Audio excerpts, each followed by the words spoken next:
I'm Oh, already. we started? Yeah, now we're back. I was waiting for all of those countdowns. You know, we had 4 or 5 of them. I was like, oh, here's another countdown. Oh, here's another countdown. Oh, and there's another countdown. Okay. That was my homage to. You remember when, like, that first time at the movie theater where it was like 7 different production companies involved in making a movie, so each one got their own like little Try 10-second starting. intro. Yeah. Right. So funny. So I have officially put in a bug to StreamYard.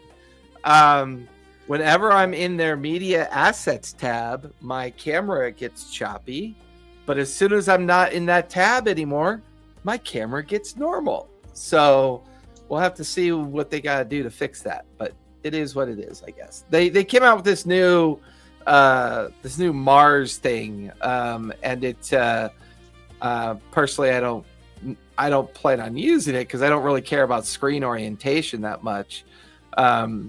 But unfortunately, it has caused some problems with my camera. So if it gets choppy from time to time, I do apologize. So where we last left off, the team split up with Zephora and Slick remaining on board the Red Tide to finally fix and reassemble and get the cannons in working order. The remainder of the team, Bungo, Mordain, and Kunlin, went into the town of Evermist. Their first goal was to try to locate Captain Sable, receive their back pay, and to their credit, not only did they find him in the market, but it turns out that Captain Sable genuinely thought that the team had been eaten by the snake, and therefore that is why he left the island. He did, I believe, pay everybody their back pay, with the idea that in the future, if they wish to be crew again, of course they can be. But Captain Sable is currently planning another mission and would be expected to set sail. Kunlin experimented with mushrooms excessively. Mordain went gambling, and Bungo had an interesting encounter on the beach with, this goes sound dirty, with a one-handed bard who seemed to have been using both magic and illusionary spells, maybe even psychic spells, to tell this story about Captain. Anybody remember the captain's name? No. Blackbane. Blackbane. One out of 4 ain't bad. And oddly enough, there were little opportunities dropped for each of the individuals that seemed to either reveal a little bit about the ship, possible locations of where the flag or the bell might be. We also learned the tie-in to the bishop, that the bishop was actually in his younger years when he was stranded on an island. He had actually carved the figurehead that once stood on the front of the vessel. It would have seemed that this relationship between the Sirens and the Captain Bishop seemed to transcend the idea that they had helped him escape the island. Unfortunately, he was destined to give up his firstborn in the process. The team then discovered a map that gave some information about some of the local areas that could provide clues or hints into the location of the flag and the bell that once were on the Red Tide, as well as buying supplies and other things to ready for the next possible journey. I believe where we last left off, you guys had all returned to the ship. There was Slick and Sleek celebrating with the hobgoblin that the cannons had been repaired. And it's early morning as the team had stayed over on the island in the village of Evermist. We did do our the 3 of us used our mystical powers, and we got insights on where the artifacts are located. Correct. Or where you believe they are located. Yeah. But it's early morning. You guys are all back together again on the deck of the ship. Slick The 24 hours you spent repairing the cannons and working with the Hobgoblin engineer, is there anything you'd like to do from a mechanical perspective to give the cannons any potential artificer ability? Right now, they're pretty much standard cannons that do 3d6 bludgeoning damage. They're limited, obviously, on range. So,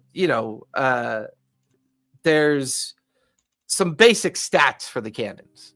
But because you weren't here 2 weeks ago, I wanted to give you a chance to kind of retcon anything you think Slick would have wanted to do to maybe augment or give the cannons some special abilities or enchantments or make your little artificer mark on them.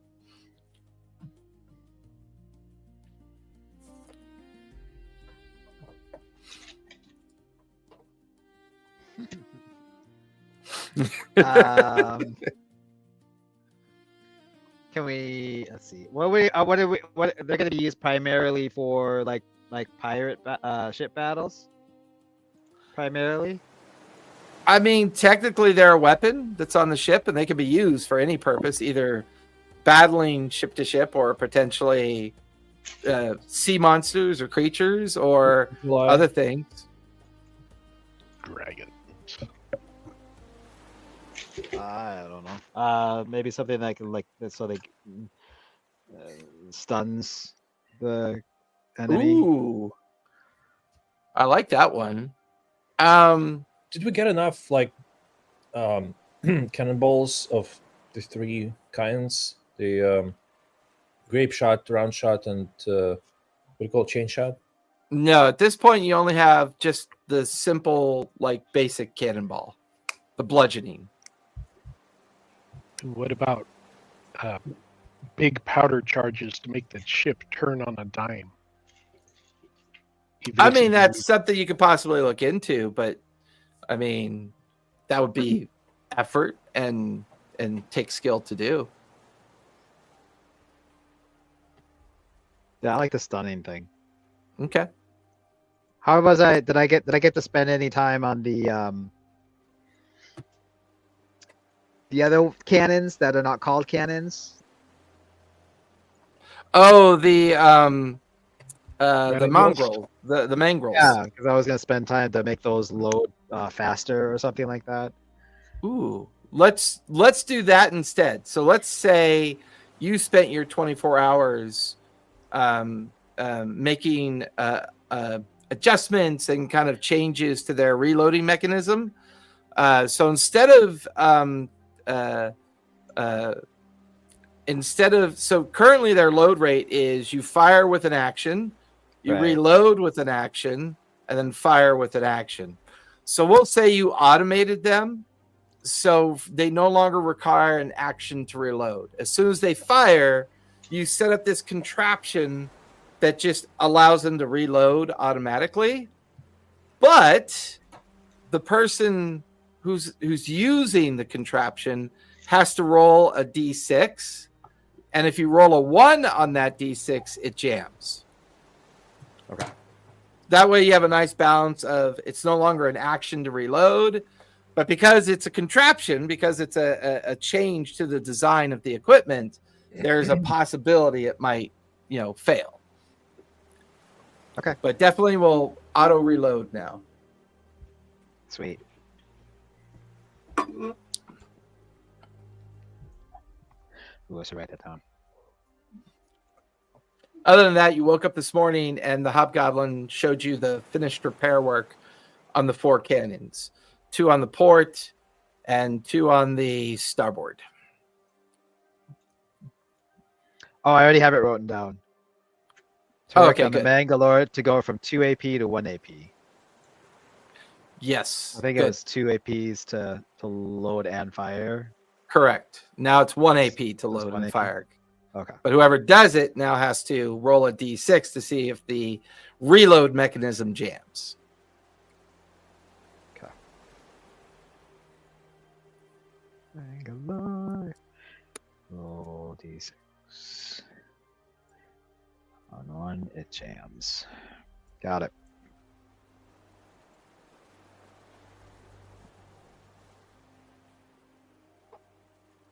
But it's early morning. Everybody's back aboard the ship. What would you guys like to do for the day? It is now officially your second day, the start of the second day, anchored off the beach and the bay of Evermist. Hey, Bungo! I fixed those Mangalores that you asked me to. They should Awesome. reload quite properly, quite fast now. Sephora's Cool. still sleeping in the cabin. I don't know. I tried knocking, but she told me to fuck off, so I'm leaving her alone. That's a good idea. How does it work? Oh, so like, see this little contraption over here? It's like a little crate box, and then there's like a little not trolley. What are those? A conveyor belt that like brings it up to the thing and then slides it in. You just gotta press this big red button and it just activates. Here, let me show you. And watch, I'll roll a 1. Oh, I rolled a 4. Okay. I press the button and it just goes up the conveyor belt and then it drops right in. Cool. That's pretty damn cool. What did you guys get to do? Let's see. I chased Kunlun around while he was naked for a while. Mordain bought a jars of a person, and I got a really fancy sword that is probably contraband for anyone in the Navy who sees it, but I think it might be magic. Oh, Hey, Mordain has a jar, has an eye, it will look at you if you look at it. oh, fascinating! I have to see this. Look at it. He moves to the left, spoke and he moves to the right. me. and he moves. Oh, look at that! It's following me. It spoke to me. I must. Okay, I'm not interested anymore. And he walks away. Ah! Just Ooh, he look, pulls squirrel. out close. We will get him too. Don't worry. We will get him too. Give it time. Give it time. He will convert. Nah, I'm too intellectual for your madness.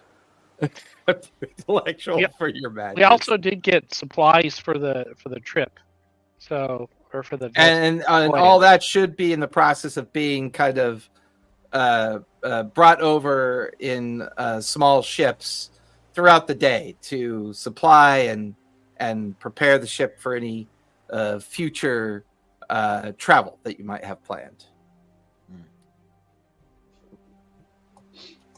It did cost a couple of dragon scales, though.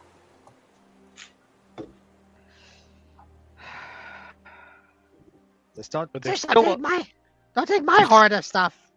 there's still a lot left, so you're good. Okay, good. I think we spent like 2. I think so, yeah. Yeah.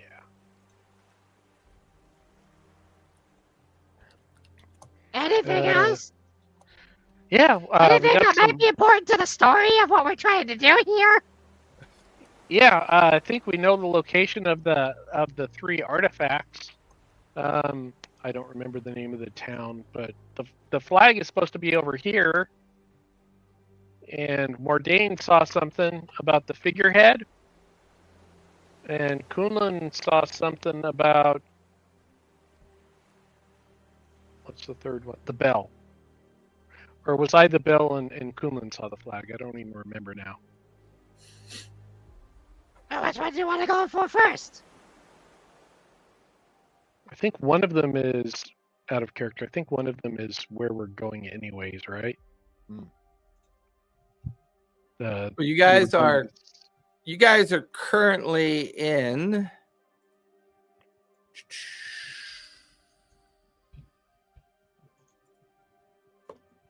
currently in the Southern Isles.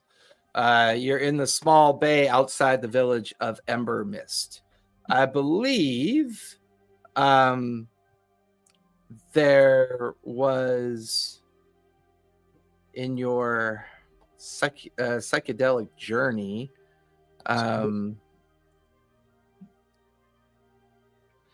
One item is located at a village in the Merkmill archipelago in the Green Beach, the town of Green Beach. And I believe the other one was potentially located near the dunes of Eldogorm, near a community called Daggerfell within the Merkmill archipelago. And then the third one, let me double check my notes. The first one sounds familiar. Weren't we? Is that the one we were headed? We were going to go to the Merkhill. Yes. Yeah, that's where the ghost wrote it down with some charcoal. That's I right. think. Which one of them is the closest? So the ship's flag is located near the den called the Den of the Silent One. That's on Merkmill. The ship's bell is located at Green Beach, which is Merkmill Archipelago. And the ship's figurehead is located at the dunes of Edelgorm. So you get like after all your guys' discovery of these three relics and where they might possibly be, both based on the map and the insights that were uncovered, you get the feeling that the story that Bungo heard from the bard, the telling of the story of Blackmane's last stand, and the blood offering of hacking off his hand to save himself, but not his cursed crew, which curses the crew in the process of him saving himself. You get the feeling that happened in the Merkmill archipelago. I know Captain Zephora is not here, but who did we designate as first mate? Do we recall? Mordain, give me a survival check as you are taking a look at the maps. What is the difference between that and navigator? Well, who did we have declared as navigator? That was you, right, Kunlun? Kunlun is a navigator because he has like some psychic abilities. I would probably say the navigator would be the one looking. Not... Well, yeah, but give me survival, Mordain, when you look at the maps, because this is the conversation is, which one to go after first, the flag, the bell, or the figurehead. 19. Looking at the Merkmill map, you get the feeling that probably the most difficult one's going to be the ones in the dune of Edelgorm, primarily because the large town of Daggerfell and the large town of Palefield. The Merkmill archipelago is a kind of autonomous region that is connected with Amon and the old kingdom of Amon. That location is going to be a little bit difficult to get to because the Merkmill archipelago does have a kind of a negative relationship with pirates.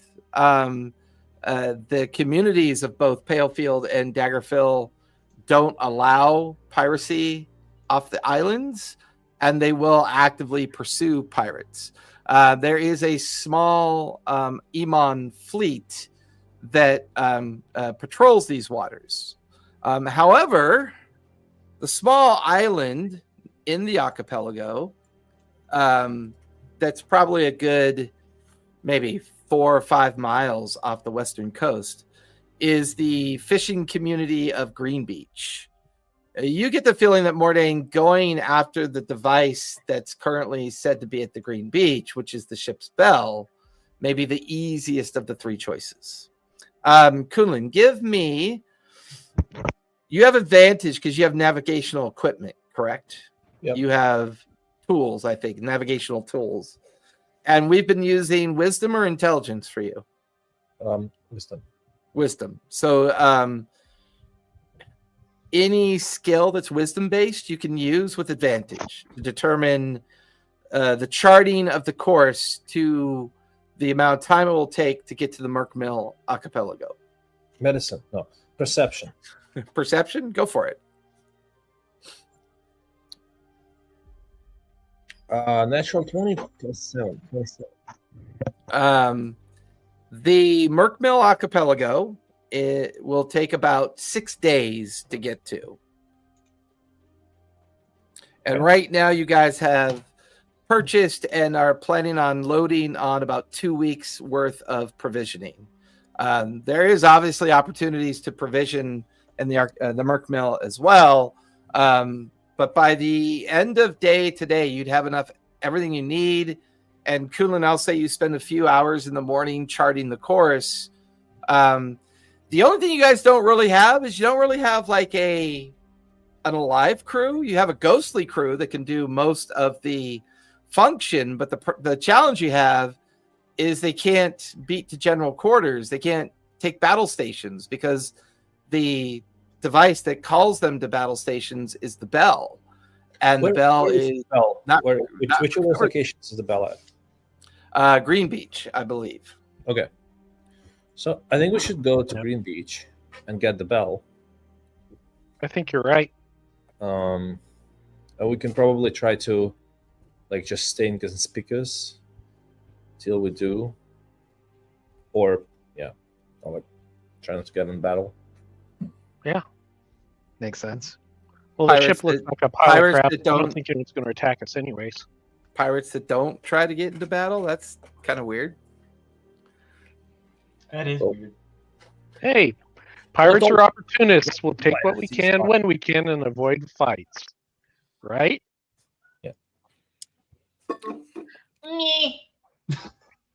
Okay.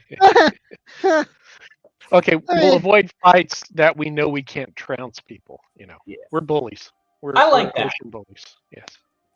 Once we can kick everyone's ass, then we'll fight.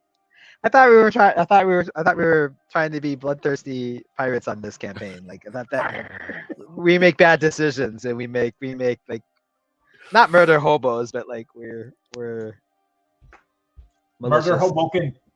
Yeah. Murder Hoboken. Except for Bungo. Bungo was the obvious light of the crew, but everybody else was. It's dimming with all the mushrooms and shit I'm growing down below decks. Yes.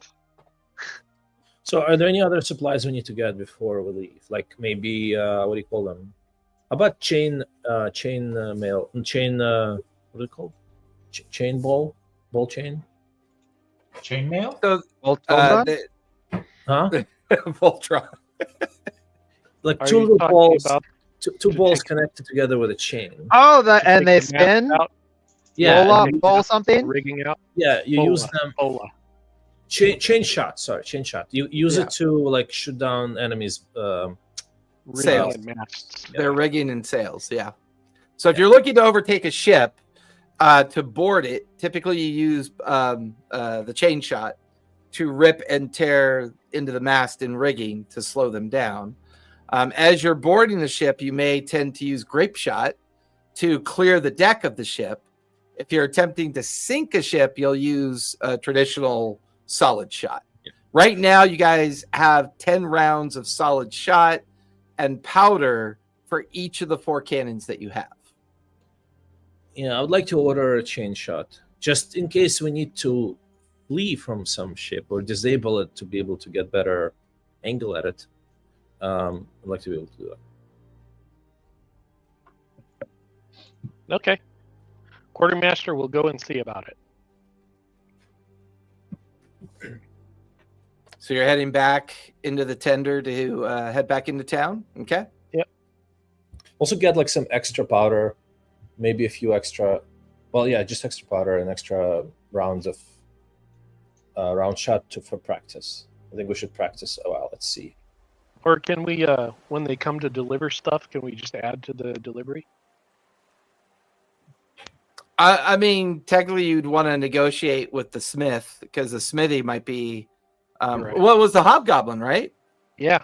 Yeah, he's still on board. He's actually he's waiting for the first of the deliverable ships of shot and powder to show up so that he could be taken back to his shop. So I would say the hobgoblin's still there. If you wanted to have that conversation with him. Who's Mr. Charisma? How can I help? We need chain shot. I will go. I will negotiate. I will persuade. I will fear. It will be ours. Oh yeah, this is gonna go well.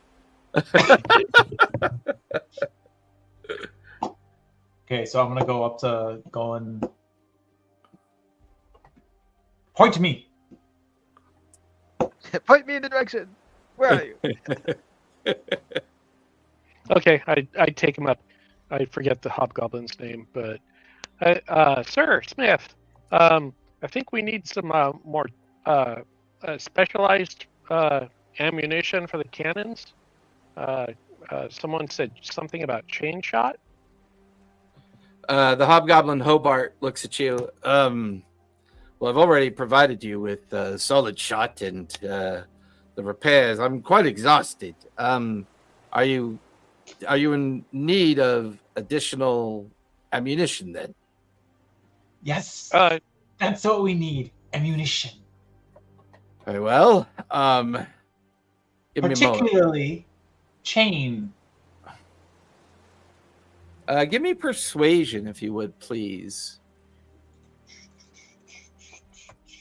Mordain. That is a dirty 20. Dirty 20. As soon as my first delivery vessel gets here, I will consult with my crew, and we will get you what you need. At least see what we have. I can tell you this much: rounds of grape shot are a bit more difficult to make. I can sell those in a bundle of 10 for 100 gold for 10 shots. The chain shot, I can sell those in groups of 10 for 80 gold. A little bit easier to make those. I do also carry bar shot as well, if you'd like that instead. That is two cannonballs with a solid metal bar welded in between the two of them to do significantly more damage. The range, however, is very much minimized to very close range, very short range, but it does terrible damage. Is that terrible as in good or terrible as in bad? Depends on your end of receiving the damage. I look over to Bungo to be like, that what we need? Probably the bar shot. Is that mostly for rigging, or is that also for personnel? The bar shot is mostly used for up close hull damage if you intend to destroy the ship outright. We're just looking to maybe slow down pursuers. So probably Very the chain well. shot. Chain shot it is. Sir, Yes. if we get a bunch, surely there's a discount for bulk. Well, you have already provided me ample payment for the repair of the cannon and other supplies. With repeat visit, I can sell you 40 rounds of each. 40 rounds of grape shot, 40 rounds of chain shot. I can sell those to you for, let's say, 400 gold. 40 rounds for 400 for chain? Both. 40 rounds of chain and 40 rounds of grape shot for 400 gold. Okay. That's a 50% discount. I look over to Bungo. Hey, Mardane, we're just getting started. We can't afford that. I think maybe just one order of chain shot just so we can get away if someone's chasing us. I think that'd be enough. Okay. Sorry, could you hear? Okay, you could hear that. Well, we are just getting started.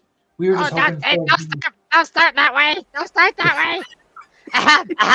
I said it that way. Yes. Sorry, that was someone was talking to me in my head. I needed to clear that out first. Let me just. Show a position of strength. How about, as we've been very much a customer, we've been showing lots of money now, lots of purchases now. Leans over slowly to Slick, like, I have fancy. I can say fancy. I don't know the words.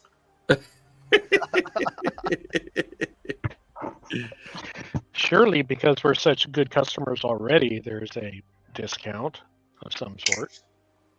Yeah. Yes, What is yes, that? because we're already such good customers. Surely there's a discount for Fucking on here. That's what it is. how many, the chain shot, the 10 chain shot. So you just need the 10 rounds of the chain shot then.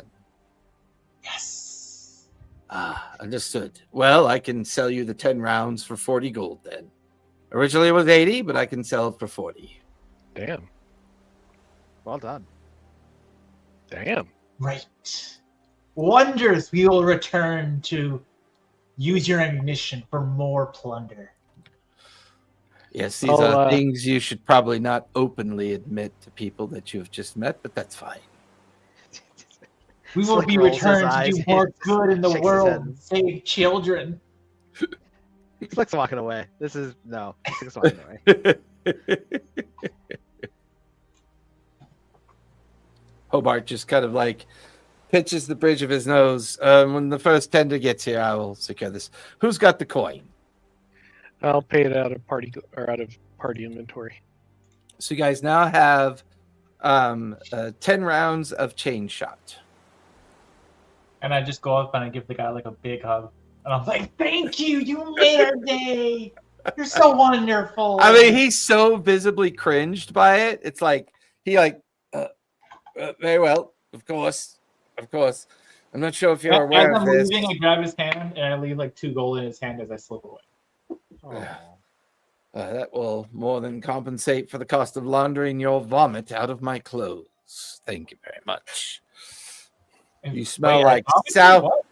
You smell like sour ale and gambling. Oh, that. Yeah, I haven't cleaned yet. He totally forgot where he was the past 24 hours. He was just like, Which I think you took a point of exhaustion because I don't think you ever slept. You gambled the whole night. Yeah. Yeah. So you're looking a little bit ratty, a little bit raggedy. That should be helping me in the way that I'm selling how fucking crazy. right? It adds to your presence for sure. It Yeah. definitely adds to your presence. That's true. So the morning is going to be a couple hours of Hobart's people bringing out all the supplies that you bought from the smithy. I believe you also bought supplies from. Did you guys buy anything from the Sulphur Lily from the apothecary, Erevan Merrill, the elf? Oh, that's right. You got the mushrooms from her. Yep. And then at the Atlantic Vein is And I the think- one who sold you the general goods of water barrels, foodstuffs, and other supplies that will be eventually brought out to the ship as well. So you're definitely stuck here for at least until late afternoon. And typically captain doesn't like to set sail till the morning. So you basically have another day to spend either in Evermist itself, or if you choose to, explore other parts of the island if you want to. Bungo's gonna start setting up the herb garden and the citrus gardens and stuff, and the mushroom farm below decks. Does he's that gonna- include the mushrooms that Kunal got from Yes. the lady? Yes, the special mushrooms. This faux show. And I'm going to corner Mordain at some point and ask him to do an ID on the fancy sword, the Tal'Dorei officer sword. Oh yeah, that's right. That you Tal'Dorei? I don't know.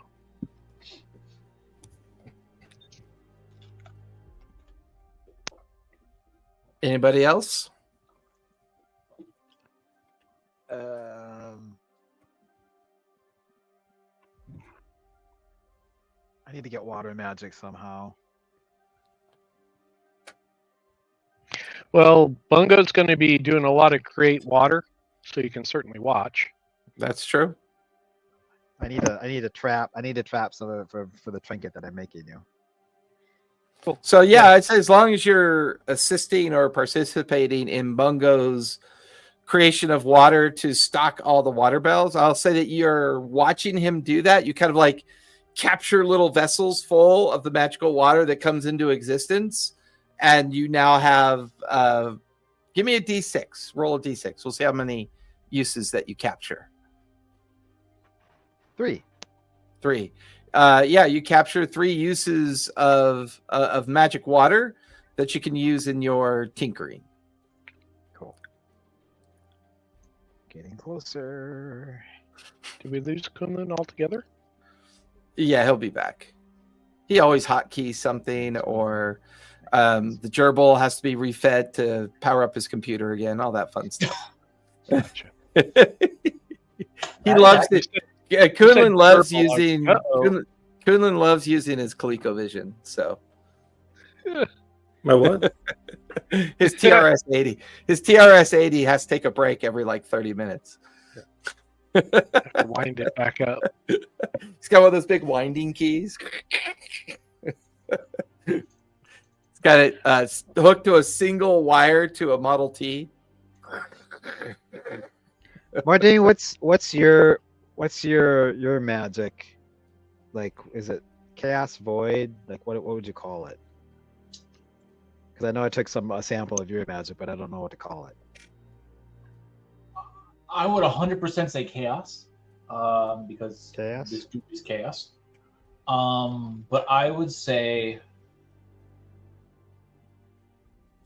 Are you necrotic? Are you yeah, Like- that's I was trying to figure out how to. I would say that my magic very much is necrotic, and like, even though it's kind of like, it looks like tentacles and liquid of nature, Right. it's like a blackish tentacle. It's a blackish water. It's weird. So necrotic. Okay. I'll put necrotic. Cool. Nice. Nice as ice. So with that, Slick and Sleek and Bungo will spend some time preparing uses of magic and other things. Bungo, you're also preparing the gardens to begin the process of maybe even planting some of that, some of the stuff that you've gotten from the purveyor of the sulfur lily, Erevan. I feel like that's going to be either a nature or a survival check for you, Bungo, as you set that up.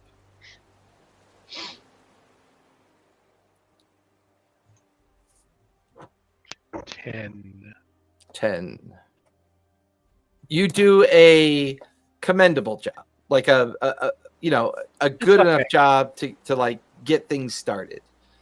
The better you do, then the possibility that these things may provide sustenance or advantages or medical treatments or bolstering of abilities. You could also fuck it up and it could go the other way. It could poison you, could make you sick or diseased, depending on how you interact with it. It's like any trinkets you want to work on? I mean, after I collected the magic, I probably would start trying to infuse the sun moon dial trinket Okay. for Bungo. How many? I should have asked you this, but how many like schools of magic do I have to? Because I'm going against wild magic, so like, how many schools of magic do I need to collect to make this work? I would say you need at least one ingredient of enchantment one ingredient of divination, and one ingredient of evocation. The combination of those 3 schools will allow the sun moon dial to kind of do its basic function that you want it to do. Okay. Hey, Mordane, Yeah. if you're not going to sleep yet, can you do an ID on this sword?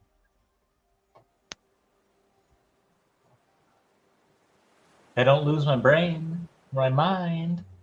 Okay. I'll help. Yeah. Wow, you're willing to sacrifice my mind. I see how this is. Yeah, of course. I'm We gonna, can put it in a I'm gonna jar. ritually cast. What's it called? Identify. Yeah. Okay. It is a longsword +1. Cool. Thank you. There you go. And I'm Slick. What did you do with the Captain Blackmane's hand? I know you pried it off of the gun. Yeah, I gave it to Mordin. Probably more. Okay, cool. Very good. Mordane, down below in your quarters is the wooden crate filled with all the jars of the body parts as well I'm gonna go down that you acquired from the curio shop.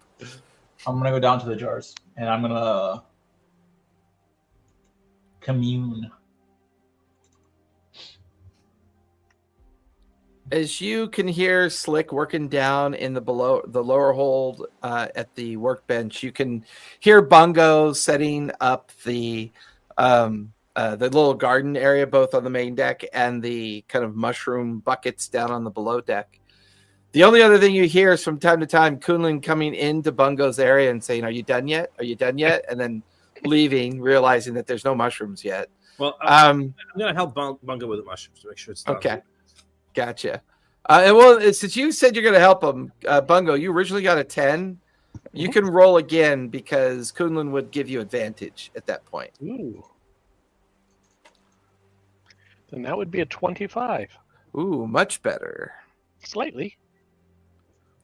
So anything you attempt to grow in both the deck garden that you built, as well as the buckets of mushrooms that you've planted down below in the lower hold, any attempt to grow in either of those spaces, you can have advantage, as well as you can use your proficiency on the roll. Oh, nice. Okay, cool. Because you got 25, so that's pretty high on the DC spec. Mordane, you end up down in your quarters, which is really just the area of the commons deck where all the where all the hammocks are hanging, while everyone is kind of off doing everything. You've got this wooden crate in front of you. It's kind of like one of those old school dorm room wooden crates, with it's just kind of made out of slats. And it's got all those jars inside of it. You kind of sit down cross-legged and you start looking at these jars. Give me either investigation or arcana as you begin to kind of look at these things a little bit more closely than when you saw them at the curio shop. Ooh, that is a natural 20. And Nice. I choose arcana. So that's 23. 23. Nice.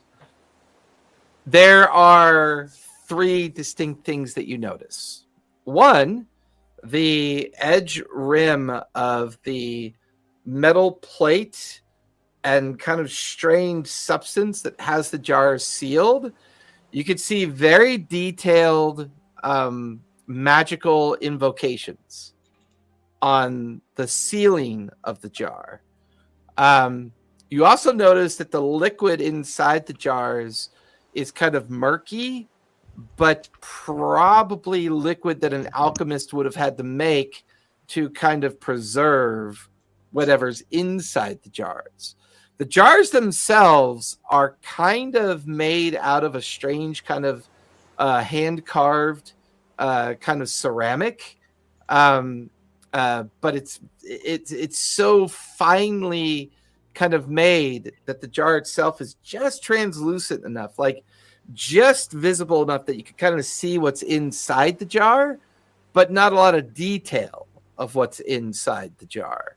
The one that prompted you to really kind of realize that all of these jars might mean something is that one of the jars has an eyeball floating in it.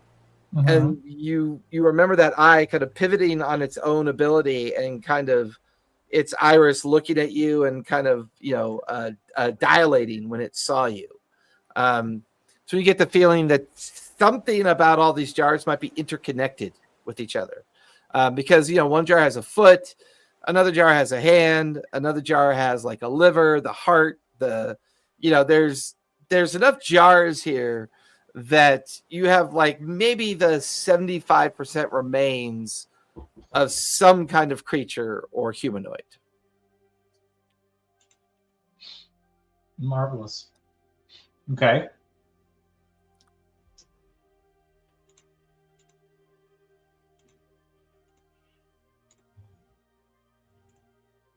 I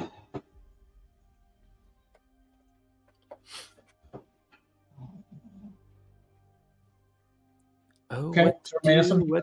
I want to commune. As I'm communing with it, I will then be like, okay, I'm ready for this. I'm ready to do something.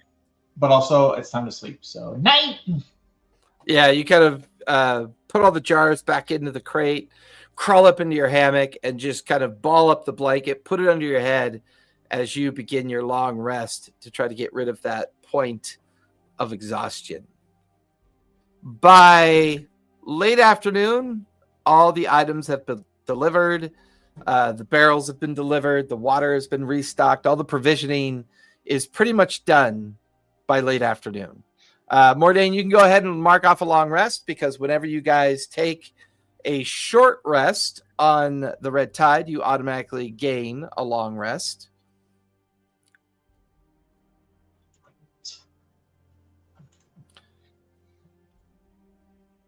So all of you are back together again on the Commons deck after doing your day's worth of activity. Still no sign of Zephora yet. She has not come out of her cabin all day.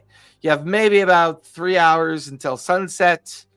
And then obviously the plan is to set sail for the Merc Mill in the morning. So anybody want to work on anything before the final long rest and getting ready to sail out the following morning?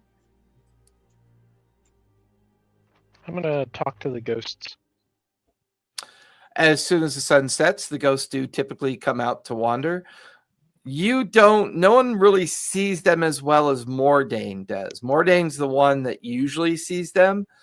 The only other person that will see them from time to time is if Kunlin kind of goes into his transcendental state or in his kind of namaste condition. From time to time, he can see them.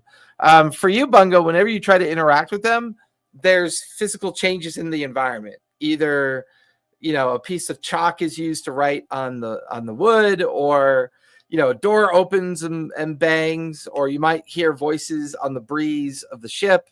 It just kind of depends on what area of the ship that you're in and how you're communicating with the ship.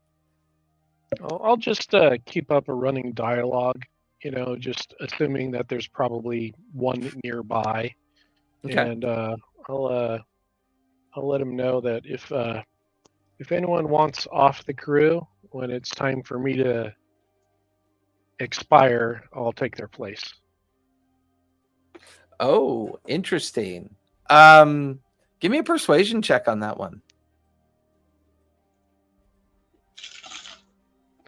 4. A small piece of charcoal gets picked up off the ground, and you see words being written on it. They're common, but you could tell they're uneducated common. The spellings aren't quite right. It's like spelling the word corn with a K, or, like you can tell phonically, it's probably somebody of simple mind. And they write on the deck of the ship where you're kind of standing looking down at the charcoal kind of moving on its own. And it just says, can't replace. Can I join? Already have.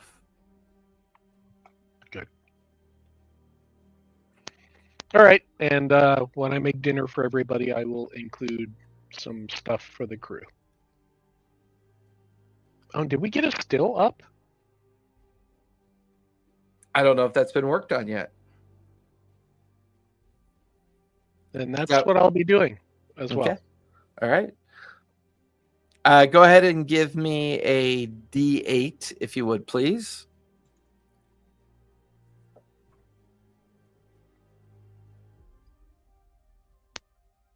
1. 1. Okay. Is either good or bad? Depends on your perspective, I think. Yes. One or the other. As you guys all settle into a long rest, you wake up the following morning to, well, there's a slight breeze. The beginnings of a small storm are kind of beginning to form on the horizon. But with Kunlin's navigational chart completed, the sails billow out as the ghostly crew prepare to set sail. Captain Zephora is up on the helm currently, managing the helm. The anchor has been pulled in. The last of the tenders has been set free. All the debts have been paid. The Hobgoblin Hobart has already gone home the previous day. As you feel the ship begin its first day of its journey to Merkmill. You guys are now on the open sea again.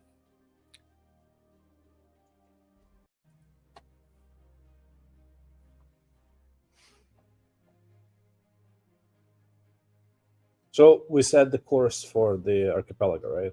Milkweed Correct. archipelago. Nice. Kunlun tries to go into he sets the course and then the wheel just stays by itself, right? Or one of the ghostly. Well, it's got one of the tie-off pins, so you can put the wooden pin in front of the helm's wheel, and then you tie it off on the one of the wooden finishes on the helm's wheel, and it keeps it in that steady course that you're in. Your navigational chart tells you the wind will be steady for at least the next 2 to 3 days in the direction that you're going in.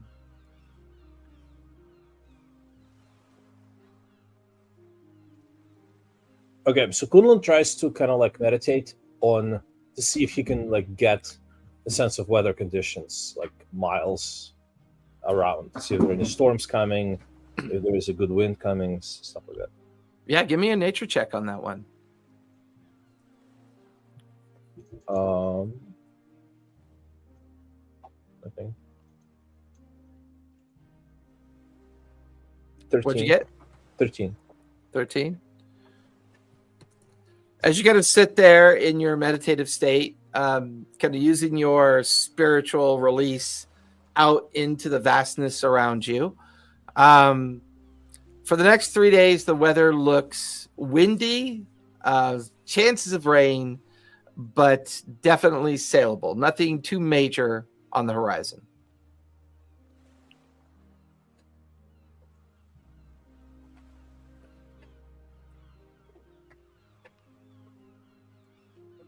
Anybody else want to work on anything? Because at this point, you basically have 6 days to travel.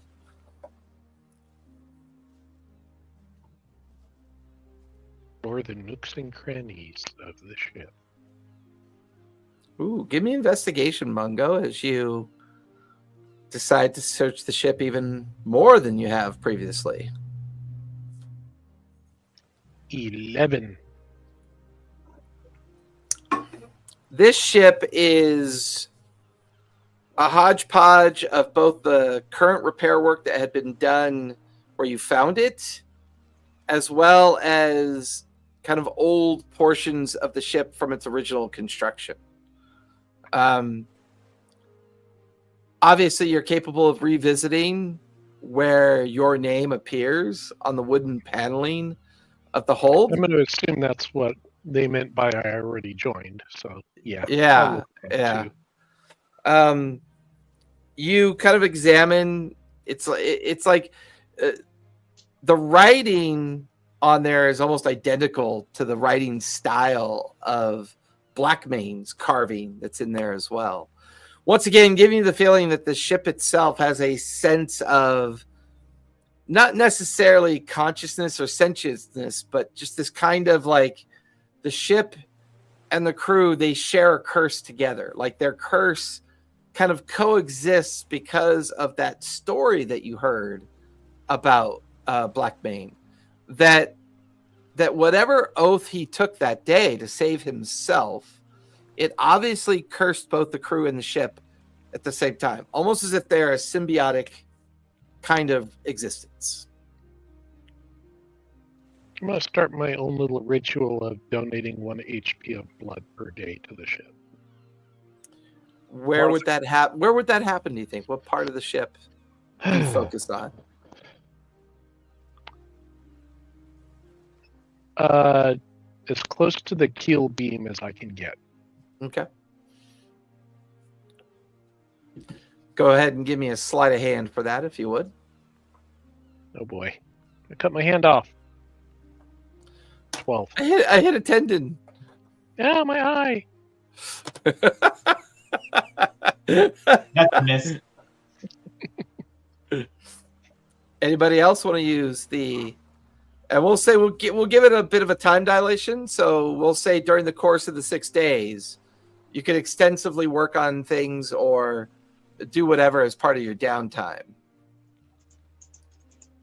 I will do more research into finding like where to figure out the puzzle of the pieces of the jarred remains.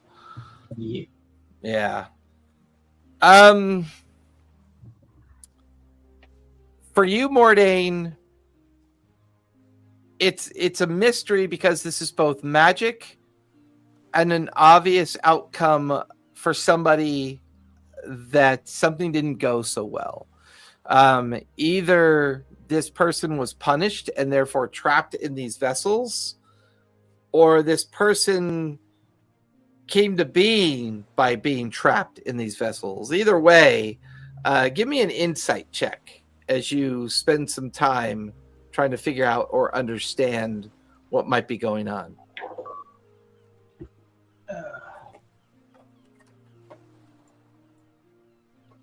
So 6, 7. We're using the D6 inspiration for a 9. Better not be to Keat.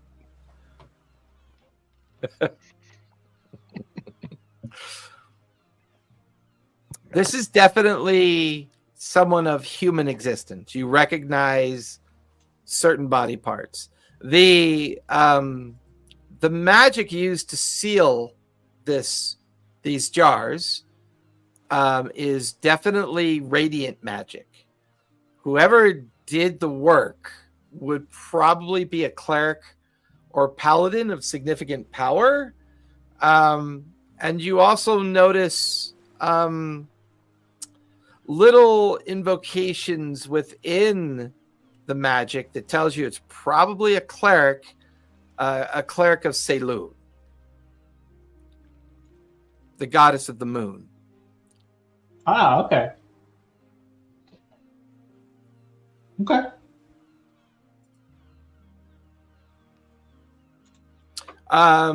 Slick, are you working on that? Are you going to try to complete that sundial before getting to the archipelago?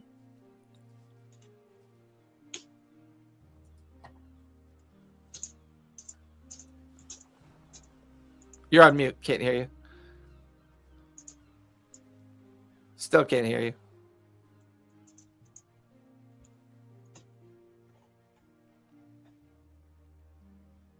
Uh-oh, his microphone broke.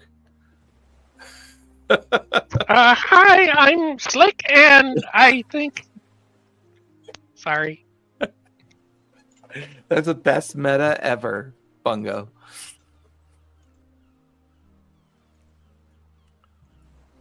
Slick, you type it, we say it.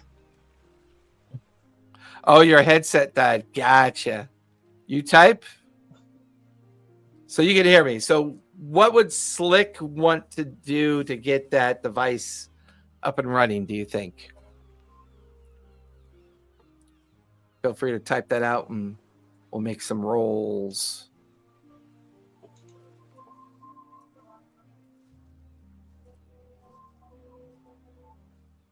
Kunlun, for the 6-day journey, roll a d20. I want to see if the weather improves after the 3rd day of the travel.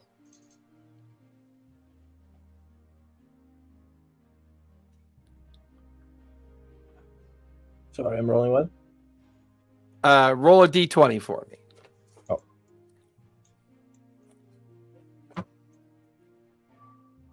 15. 15. For the entire 6-day journey, the weather will be good, and you'll also not necessarily encounter anything specific during this time dilation. So you have fire, necrotic, and water. I would say all 3 of those can accomplish the 3 different schools that you need through the infusement into the sun/moon dial. So I'll say for at least 3 of those days. Slick, what's your what ability check do we use for you when you tinker?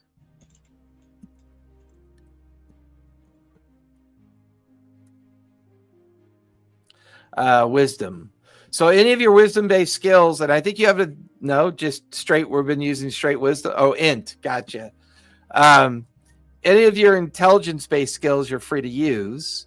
Also, I believe you have you've become proficient. Did we declare you proficient in tinkering? I think you are proficient in tinkering. So you can also add your proficiency modifier, unless it's already been added to the skill that you're going to choose to use as you try to make this device.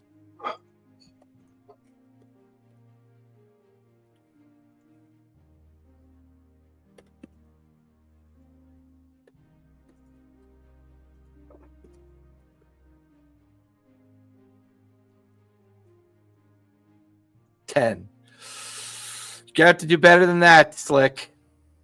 What is Slick trying to do? Slick ain't so slick. Slick is attempting to make a magical device for Bungo. Bungo, describe the device again.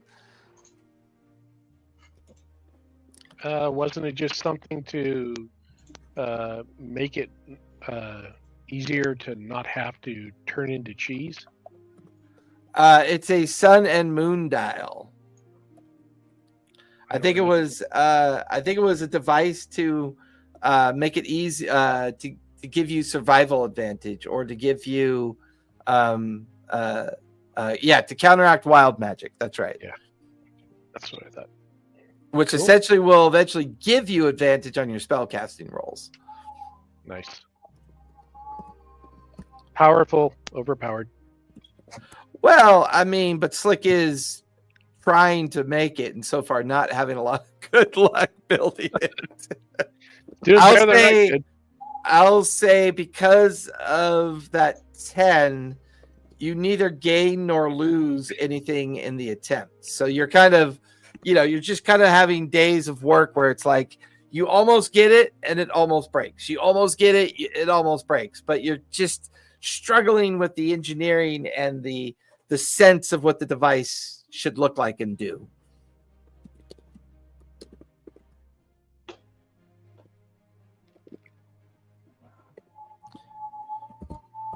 Anybody else want to use the 6 days for anything they want to work on? 6 days. Kunal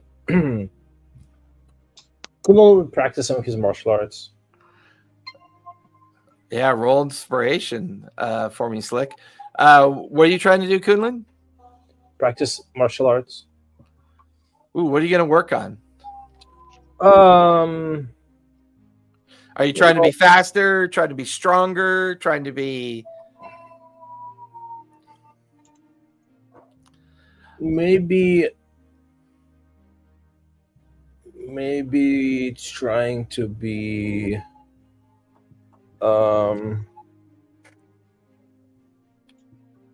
I mean, yeah, like right now he has astral arms, So he's just gonna try to practice with them and like being more precise with them. Now, if you spend the bulk of your journey working on that, give me either athletics or acrobatics, your choice. Acrobatics, 12. 12. How many days do you want to try to dedicate to this? 2. 2? Give me another one. Another acrobatics check. Yep, another acrobatics check. 14. 14.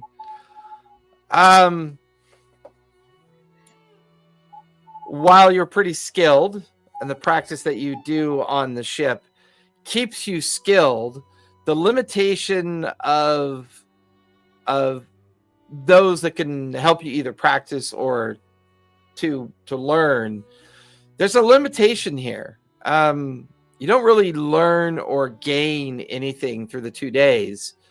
But, you know, if you keep at it, it's always possible. Unless, of course, you want to spar with somebody, and then you would gain advantage on those 2 rolls. Well, maybe he's gonna spar with a ghost because he's gonna try to see if like he can use his astral arms to like hit the ghost or something, and like, Oh, interesting. you know, like that old exercise that we all did when we took epee fencing classes. Hang down the ping pong ball and try to hit it with an umbrella. Point control, you know. So like, I'm not sure what school you went to, but they would not give us swords in my school, I assure you. yeah, that's why I was gonna say, Exactly. what school is this? Can you hear me now? Can you hear me? Yeah, we can hear you now. Sounds good. Okay, cool. I don't know if you guys can hear my kid in the background. Anyway, Oh, yeah, he's babbling. We can hear him. so I'll so say he's since you choose to spar with some of the ghosts, because in your meditative state you could see them, and that would be part of your kind of ritual of practicing. Go ahead and give me 2 more rolls of athletics or acrobatics, and we'll treat those as being your advantage because of the spar. okay, so 2 more rolls. Yep. One of them is gonna be 23. Nice. The other one is gonna be 10. So, 10. so I guess my best ones were 14 and 23. Yeah, 14 and 23. I put the DC at 15 on the average because one of your sparring days was so much better than the other one. We'll say that your practice and everything is put you into a position that the next time you're in a initiative round, you're within an initiative round, you can have advantage on your strikes, on your attacks during that first round. Nice. So try to make a note of that so you don't forget it. Yep. So how many days do I have left? We'll say you guys have burnt through 3 days and now you have 3 days left. Slick, the 14 that you got would be enough for 1 success so far. And that success would have used up your fire magic that you had. And you have 2 remaining magics to use to try to be successful through the course of the rest of the journey to the Merc Mill. Okay. So you guys have 3 days left. I'm gonna keep an eye out for ocean wildlife and see if I can spot any whales or large aquatic animals. Go ahead and give me a perception check, Bungos. You spend part of the time keeping a lookout. 16. 16. This particular chart that Kunlun has charted to get you guys to the Merc Mill avoids a lot of the kind of main routes of other vessels because of not wanting to get into a direct confrontation yet until hopefully maybe recovering the bell and being able to invoke the power of the ship as it relates to the bell. So you are seeing a lot of wildlife. Every now and then you see a small pods of dolphin, schools of other wild fish. You're not close enough to land to expect to see any birds or kind of typical shore birds. But every now and then you look up at the sky and you see something quite sizable flying up in the sky. You remember what the dragon looked like when you saw it. So definitely didn't have the silhouette of a dragon, but there's other large flying creatures that will from time to time will be seen.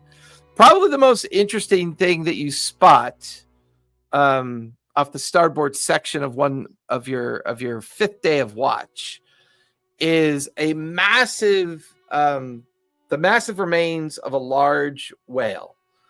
And currently sharks and other kind of creatures are feeding off of it. It's maybe 100 feet long. It's showing signs of decomposition and decay. You're not really sure what killed it, but you definitely see it as an opportunity. Give me an Arcana check, or for you it's nature. Give me another nature check for you. 15. Whales have at least 3 items or 3 things that you can harvest from them. A large amount of their blubber can be turned into both oil and into apothecary oil as a stabling agent. It allows those that practice the art of apothecary advantage on their checks. So that has value. Depending on the type of whale, the organs could potentially have value. It's said that the heart of a whale could provide the ingredient for strength, and that the lungs of a whale can provide for the ingredients of a hasted potion. It's also said that the eyes that can be harvested from a whale can be used in the ingredient of blind sight, for a potion of blind sight. I'll bring it up to the crew. Hey guys, there's a whale carcass over there. It has some potentially valuable stuff on it. The fat, ambergris, eyes, heart, lungs. But there's also danger because there's sharks in it and in the water eating off of its remains and stuff. Sharks. What a way! Sharks. What a way not to have Zephora on us, who has a shark. A shark.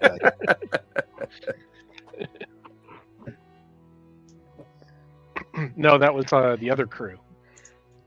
Yeah, Oh, that was the other crew. Oh, Yeah. That's not Oh. Sephora.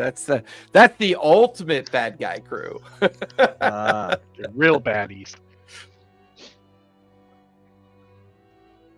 So, Currently the ship is maybe about maybe 500 feet off the starboard side of where the whale carcass is floating in the water. Oh, okay. Hold on. he's gonna go downstairs. You hear him rummaging through shit, like it's like the cartoony thing when they go downstairs and there's all this like pots and Clang, pans banging, clang, boom, ching, ching, ching, ching, ching. He comes back up. And it's got like this really makeshift scrabbly glider, so you can glide over there and try to land on top of it. But it could only hold one person.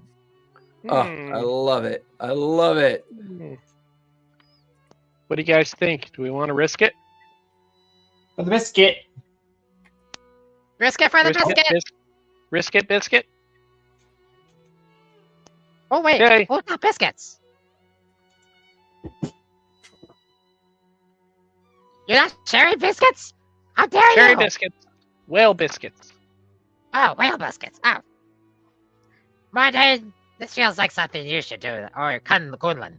One of you two. And he turns to Bungo. Because they're the craziest. So you've got your contraption ready to go, Slick. How does it work? It's literally like bones, right? Like it's just like bamboo and like a real thin material glider, and there's a little hold on, and you just have to jump and like glide down to. Like it's not really it. I didn't have enough time to make it a mechanical marvel. Okay, so Since Kunlin, since Sephora is absent, Kunlin, you're the navigator, but technically Mordane's first mate. So Kunlin and Mordane can attempt to steer the vessel towards the shark or towards the whale to make it a little bit easier for Slick to kind of like jump off the, like you need to get enough wind underneath your glider, Slick. You kind of have to climb up to the crow's nest, and then you climb up to the crow's nest. You hold on. Kunlin and Mordane have heaved over the wheel to give you at least a little bit more close proximity to the whale carcass. And you crawl up to the crow's nest, and you kind of like hold on to your glider, and you like leap off of the crow's nest. Give me acrobatics or athletics as you do this.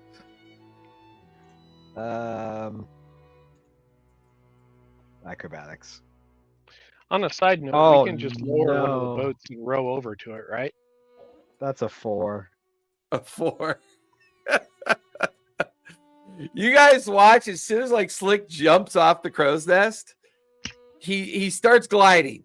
And like the first 20 feet, everything's going great. But then right at the 50-foot mark, like the entire glider comes apart. Like the whole thing, like you're watching as the rope comes minutes to construct undone. this thing, guys.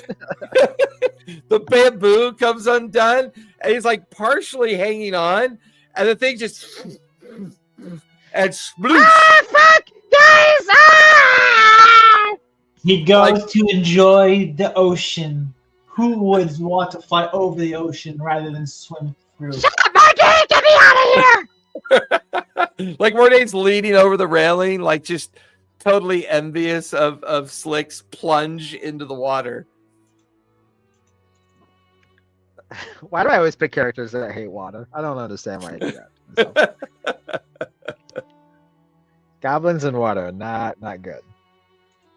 This is true. So This is very I'll go true. over the edge and I'll shapeshift into a dolphin. You guys watch as Bungo quickly leaps over the edge and midway shapes into a dolphin. Bungo, you slam into the water and you start moving quickly out to like the 40, 60 foot range where you find Slick. Slick, this dolphin is now circling you. Shit! Oh, it's a dolphin! Oh, I thought it was a shark! I was ready to shoot you! You I quickly know, kinda it's not you! Grabs like, onto the fin. I'm gonna yeah, grab you onto the climb fin. dorsal. Yeah, you grab onto the dorsal, and then his little tail starts kicking Go away. towards the... Whatever it was I was The going whale? towards. The Yeah, whale. go towards the whale. Take him So over the to two the of whale. you are now swimming We out towards the will whale. leave Yeah, you! Bungo, there's quite a few sharks out here. You're kind of like doing your best to kind of get into the gaps in the areas. Give me a dexterity save as you try to push through the sharks that are currently in kind of like a feeding frenzy around this thing. This is not my best roll. Oh, 14. Not bad. I put the DC at a 14. So as you're shifting through, every now and then a rather large shark mouth tries to like clamp onto you, and you quickly go the other direction. As you and Slick make it through this barrier of sharks, you bump into the edge of the rotted remains of the whale, and kind of Slick is able to quickly get off and out of the water, and kind of like, you kind of, unfortunately, Slick, to do it, you kind of have to dig your hands into the rotted meat and flesh and skin of the whale to kind of like pull yourself up onto the whale. This thing's pretty sour. It's been floating for a while.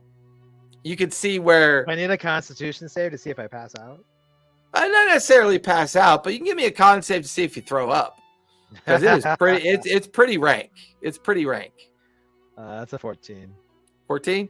You hold it together. I mean, every now and then you get that bile that rises up into your throat and kind of, do you remain a dolphin, Bungo, or do you climb aboard to help Slick as well? I will climb aboard to help Slick. Okay. Going out of your porpoise shape, you go ahead and give me a Constitution save as you start climbing up the exposed ribs and meaty chunks to get up to where Slick is. 16. 16. You hold it together as well. The two of you are clinging on to like the side of this rotted 100-foot long whale. You can see every now and then either a hammerhead shark or a great white shark kind of swoops in and takes a big chunk of flesh. You feel the whole body of the whale kind of shift and move. Bungo, now that you're aboard or on the whale with Slick, give me another nature check as you begin to try to figure out precisely where all the necessary locations might be to harvest. 25. Nice. One of the eyes appears to be harvestable. You find a section of skin and fat that looks like it could be harvested. Because of the way the decay is, you look through some of the broken openings of the remains of the whale to see its lungs and the heart are still surprisingly harvestable as well. If you and Slick help each other, you should be able to harvest everything you see here within the next hour. Let's do it. And currently, Kunlun, you and Mordain are having the ship circle the remains of the whale, giving both Slick and Bungo time to harvest what they can. And I want to also divide my time with studying the creature in the hopes that someday I can turn into something like this. Fair enough.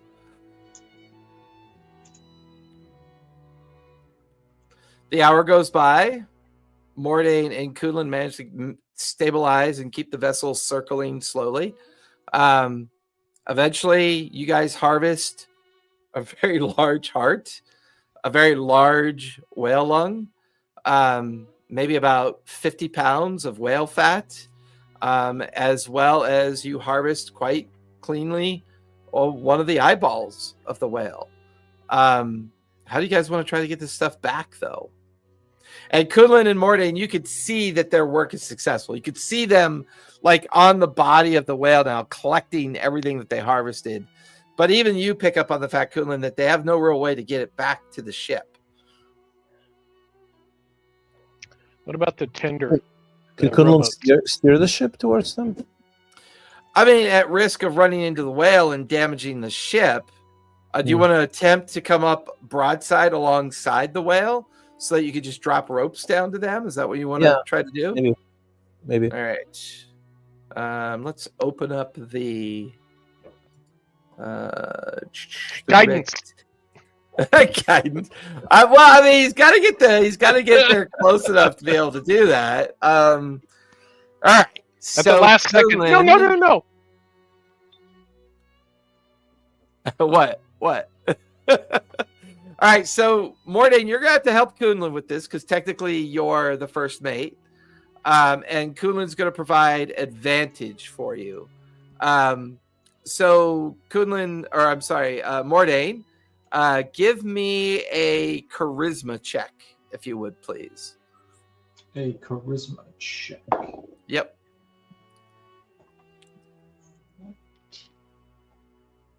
18. 18, nice. So for Slick and Bungos, you're on the back side of this rotted whale. You're watching as the vessel is now doing almost like a little mini tack into the sharks, and you watch as the vessel comes to a very slow crawl along the side of the whale. The ghostly crew kind of toss down ropes down towards you as you're now able to haul up the remains as well as yourselves back onto the deck of the ship. Mordain, give me another charisma check as to reestablish the course and get yourselves back on schedule. 17? No, 17. 18. Yeah, you have no problems at all with that. You managed to get the ship back on course. And now the surface of the ship has a 50-pound chunk of whale blubber. It also has, this large whale lung, which I have no idea what that would look like, but it's a large organ. You can see its large eye and its large heart muscle. Big ass heart. As well, yeah. Is there any ambergris? The question is, well, ambergris would be the vomit, but Yeah. but none of that was technically recovered. But how do you guys want to preserve this stuff? How do you want to keep this stuff preserved to be used? I mean, you get the feeling that this could potentially sell for quite a bit of coin. I have it. I'll have to change my spells overnight, but I think I have a spell like something to preserve. Let me look. All I got is Ray of Frost. I like Frost. Ray of Frost. Like flash freeze it on the deck of the ship. Just flash freeze it, yeah. Spare the dying, or something. I have flame bolt. Preserve. That'll cook It's a it. cantrip. Oh, preserve. Okay, no.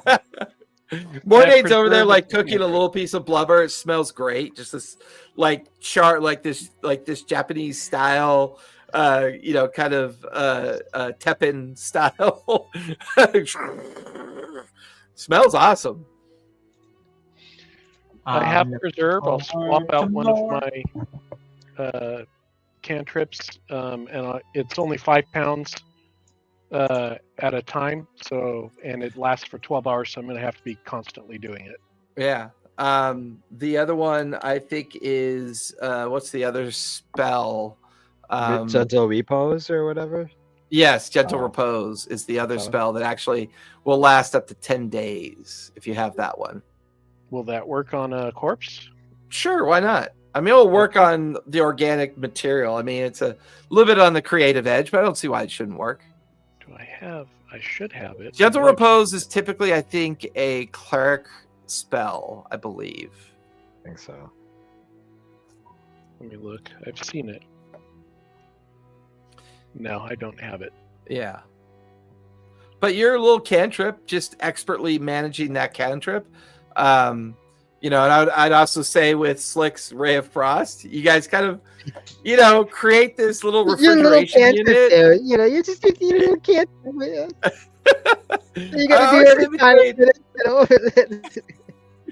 You and Buggo, you and Slick kind of create this like little refrigeration area in the hold of the deck, where you just take some of these old empty crates and you stack them side by side, and Slick uses Ray of Frost on the inside of it, and then you kind of like use the cantrip preserve to help maintain the quality of all the organic matter that you harvested It's from gonna the be whale. worth the trouble. 'Cause this was a lot of trouble. We should turn back God damn it. around and go back and sell it to that other city back there. Yeah, we should.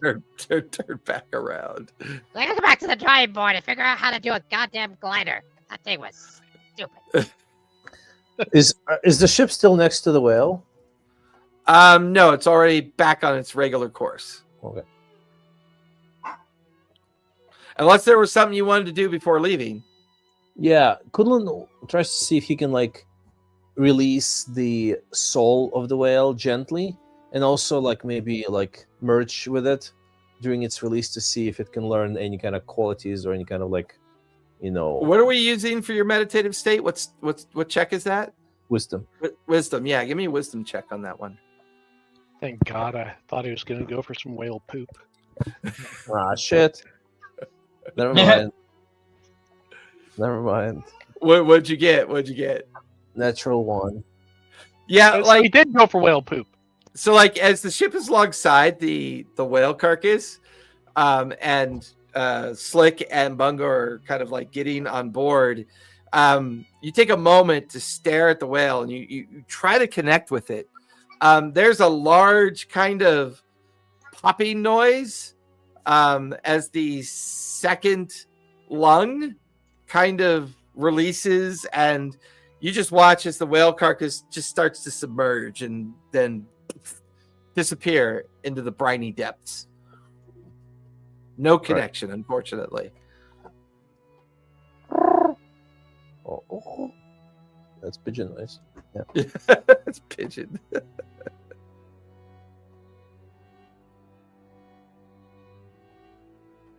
So, Kunlin, what side of the island would you like to approach Merkmill? Would you like to come in from the north, the south, or are you guys heading just like right to the outskirts of Green Beach?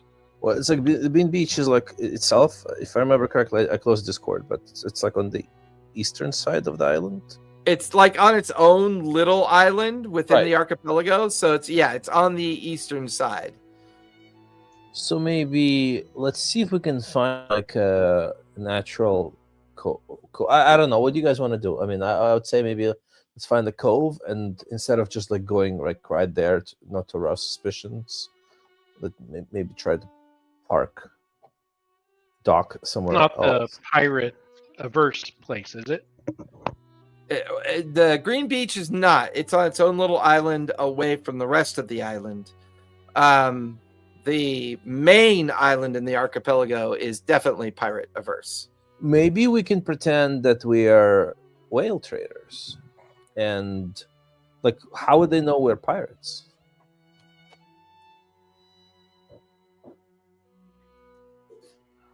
Fair point. Deception is key. Not whale traders, whatever. Whalers, you know. Wasn't there?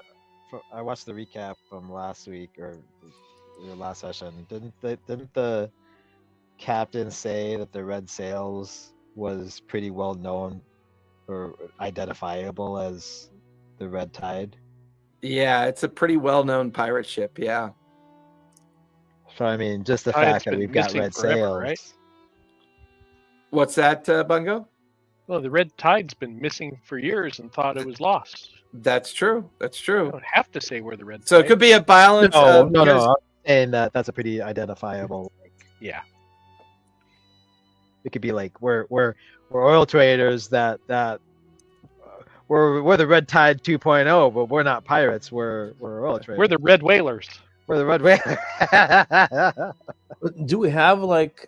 I mean, the ship is just like the spray from the whale. Like, it's hit the artery. Anyway, do we have like captain's log or captain's documents or something to identify what we are?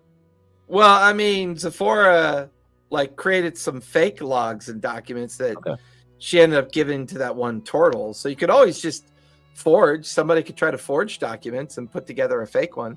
All right, so should we go to the main island of the archipelago or destination and just like sell? Do we have any backup sales that are not red? Unfortunately, no. No. Too expensive. There was an opportunity to procure those sales, but they run in the thousands of gold to procure new sales. To your earlier point, you're just getting started.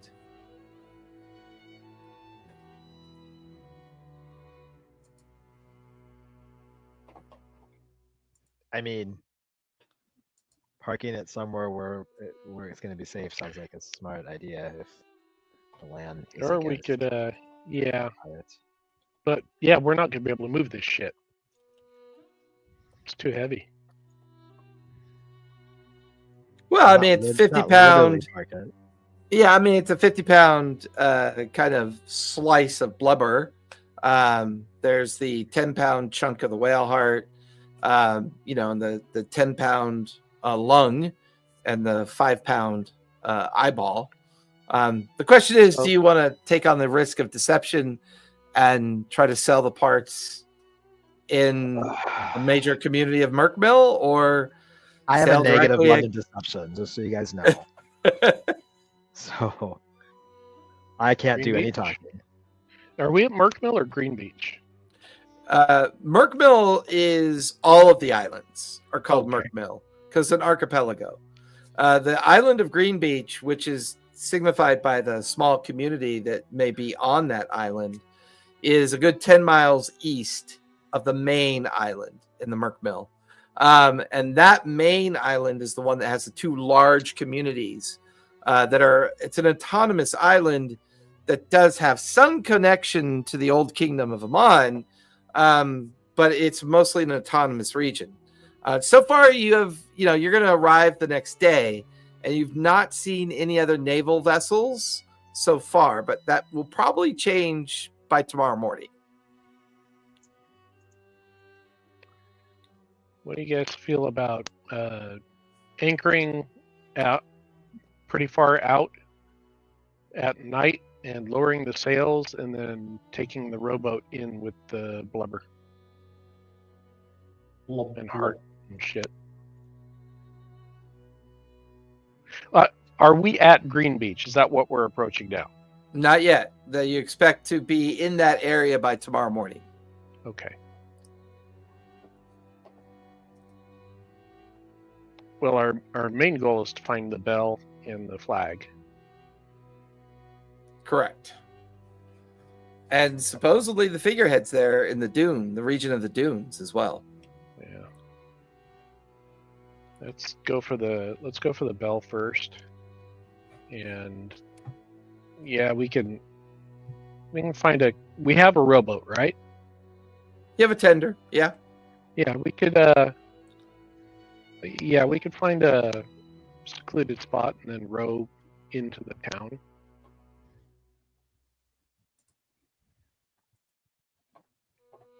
That works. Reasonable? So before tomorrow morning happens, is there any last minute thing anybody wants to do as you're now getting close to the Merc Mill? I'm hiding that sword really fucking good. I'm like gonna put it where I found the eye patch. Gotcha.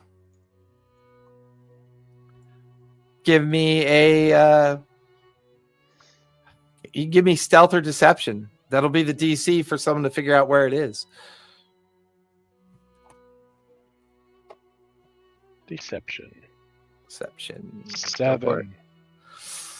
Yeah, it's you put it in a spot that looks pretty good. You're hoping that no one will find it. Yeah. I didn't know it was there.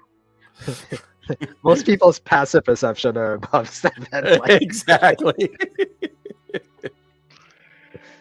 Oh man, dude. Oh, it is what it is. He puts it in a Wrap it up footlocker and and puts a burn big off sign and- on the footlocker, "Don't look here." Nothing to see here. Oh man. Alright, so we're taking all the whale stuff on the tender and rowing that to shore to the town. Yeah. Okay. So the question becomes, which town are you attempting to visit? So right now it's the morning of the final day, and you're amongst the Merkmill Archipelago Islands. You can see quite plainly a much smaller island on the eastern entrance in between the bay area of the eastern side of the island. That particular island appears to have an old abandoned fortress on it. And it's an incredibly small island, probably only 1 or 2 square miles in size. The remaining Merkmill Islands are spread north to south over about 50 to 75 miles from north to south. There's the large town of Palefield, and then there's another town called Daggerfell. Those are the 2 towns that are on the main island, which would be the Merkmill, the island of Merkmill. Green Beach first, I think. I know. First mate, let's go. Start making some snap decisions here. You rushing the ocean, the tide comes. Yes, when I'm rushing the it action. Where are we going? goes. And if you fuck with it, it takes you in.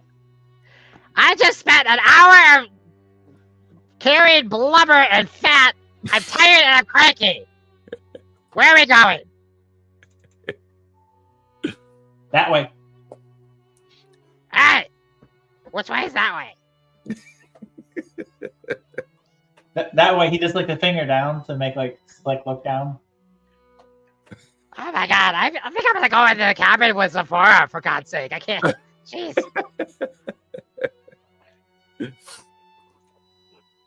You guys are now about maybe a half mile off the coast of the Green Beach Island. Everyone give me perception checks as you examine the fortress and the overall condition of the island. 21. 22. 22. No, 21, 22, I'm 18, not 12. 12, Bungo. or 18. Bungo, what'd you get? 12. 12. It looks like an old fort that maybe used to defend this area. It looks very abandoned, very run down. The island itself looks mostly deserted. There is maybe a square mile of jungle around a cliff base of the island.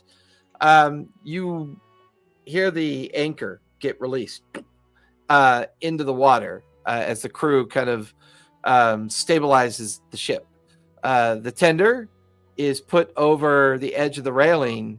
Are you guys going to go and check out the island? Colin, you wanted to Where the test out bell those is. trip shots or whatever? This is probably a good time to test out those trip shops. It's abandoned over there, so no one's over there. It's true. Who? What? When we were Are you buying talking the... to me? No. Coolman. Talking to Kunlun. Got it.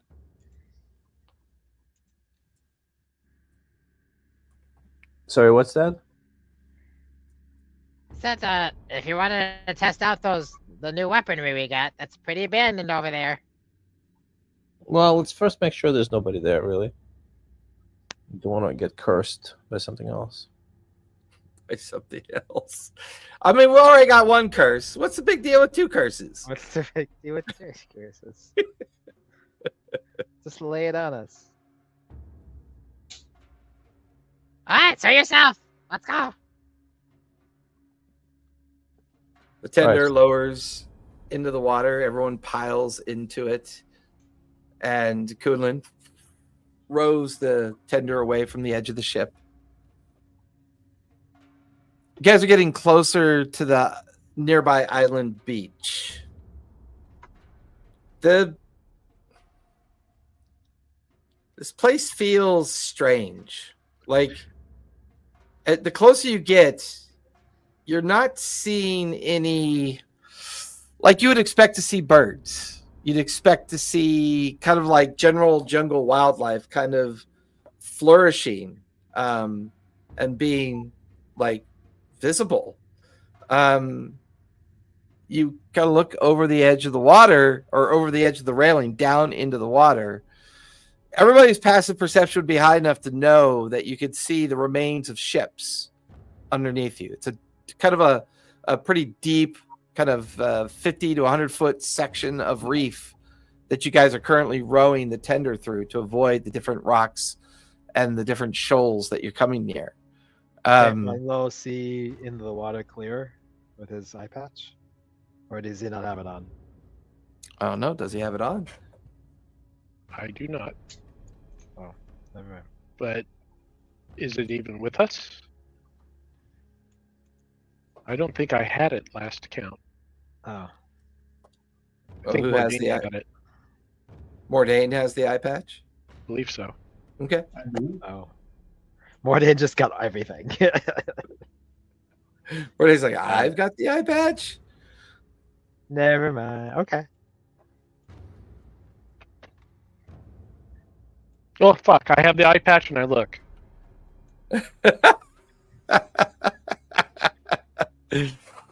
As you put the eye patch on and you begin to look into the water, you can see at least 3 separate vessels that have shipwrecked on this reef that are kind of scattered across the reef. Give me investigation, Mungo. with advantage, I believe, because of the eye patch, correct? I do not know. 17 and 16. 17 and 16. And I'll There- pass the iPad on to everybody else. Take a look. Yeah. Slick just looks at it and like wipes the eye sweat off of it. Yeah. Passes it Yes, on. I got my own goggles. Thank you, now. But what about community? And we're being in this together. We're pirates, damn it. Doesn't anybody realize we're pirates? Don't you know what No. that means? We're whalers. We're We're whalers. Whalers? What the fuck is a whaler? It's a large fish sandwich at Burger King, but they had to change the It made him break character.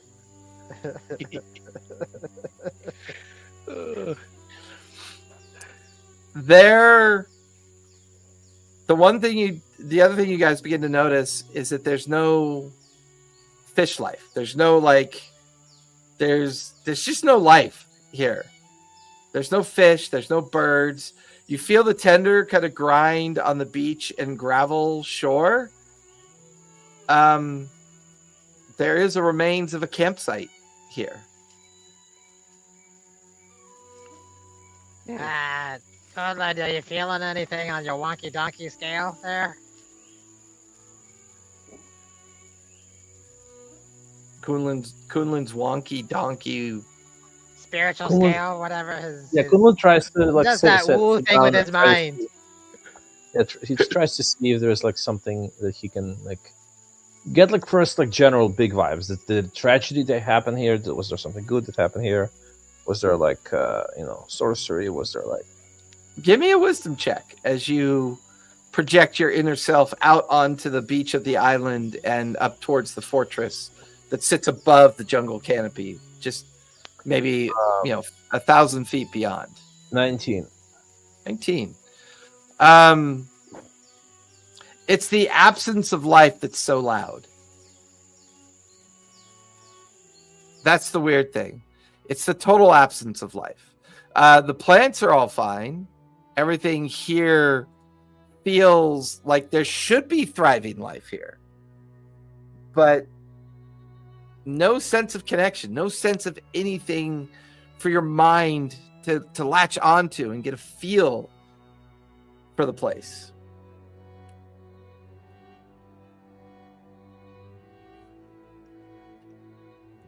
Send crackers out on a sweep of the island. Crackers flies up into the air, begins to arc out over the island, circle over. A few minutes, Crackers comes back. Nothing. No people, no life, no nothing. Just this abandoned campsite on the beach, a trail that cuts into the jungle, a back and forth trail that goes up the side of the cliff, directly into the abandoned fortress itself. Oh, let's go check out the fortress. Let's go check out the fortress. I think they moved out. I think we'd been here before. I feel like half the party almost died in a situation like this one. Yes. Uh-huh.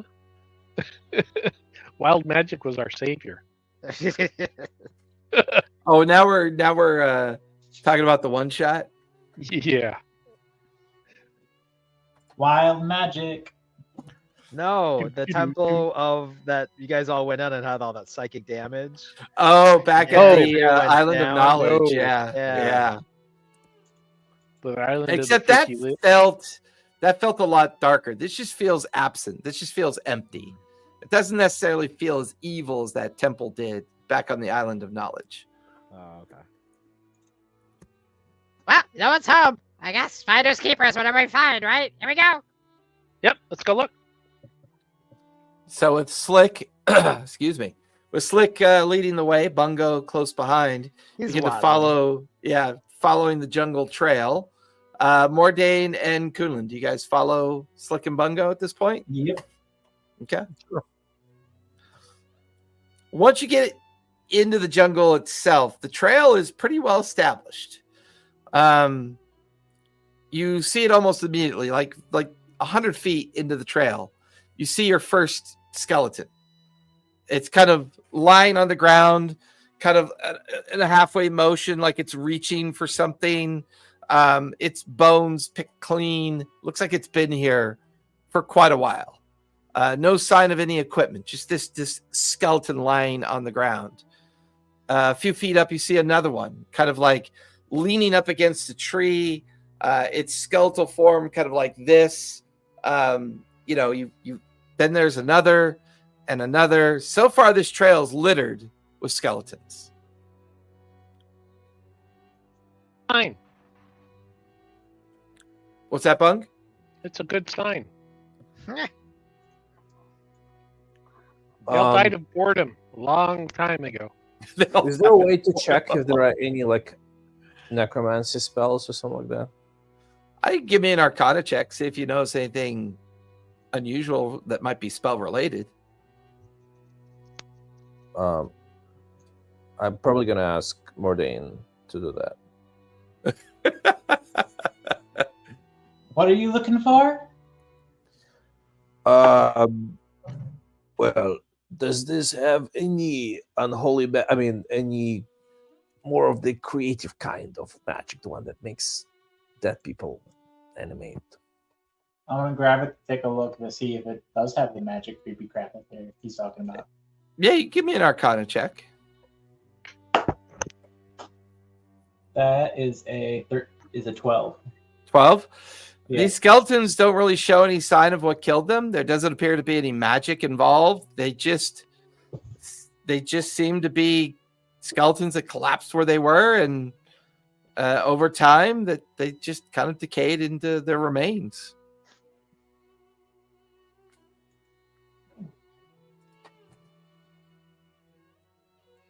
We proceed Share very carefully.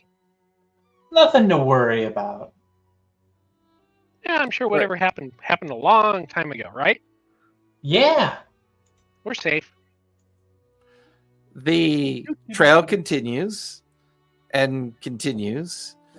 About halfway into the trail, you can see that the trail kind of continues on until it starts to climb up the cliffside towards the trail that will eventually take you up towards the fortress. Still nothing. Finally, the skeletons just are no longer. There are no more. You look back, they're still behind you, but you don't come across any new skeletons. You come out of the jungle, and you're now at the base of the cliff. Looking up, you can see the fortress walls are very kind of crumbled and kind of old and decayed. You would expect to just see local birds kind of flourishing off these walls, but nothing. No insects either. No animals. No sea creatures. Nothing that would seabirds. Nothing that should be here is here. But there's no real sense of any kind of of power. Just once again that empty feeling, like nothing lived here, or nothing can live here. You guys come out of the jungle and begin to do that slow climb up the path. It's not a very well-kept path. It's maybe 3 feet wide, rubble strewn with gravel. The footing is manageable, but precarious at certain points. First 50 feet, then 100 feet, 200 feet, and about the 250-foot mark, halfway up the 500-foot cliff that juts up entirely out of the jungle canopy, you find an outcropping of rock, a cave entrance that's been maybe weathered or carved out of the side of the cliff. And you see the remains of about a dozen skeletons, all heaped up into a pile on the inside of this kind of like cavernous entrance. Feels like a cave, but slightly larger. And there's a bit of an echo. You can hear your voices and your breathing. But you guys are standing at the edge of the entrance. The trail continues on up further into the cliffs, except for this one location that seems to have about a dozen or so skeletal bodies, just all heaped on top of each other.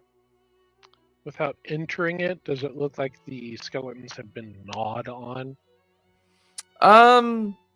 Give me a medicine check, Bungo, from this distance.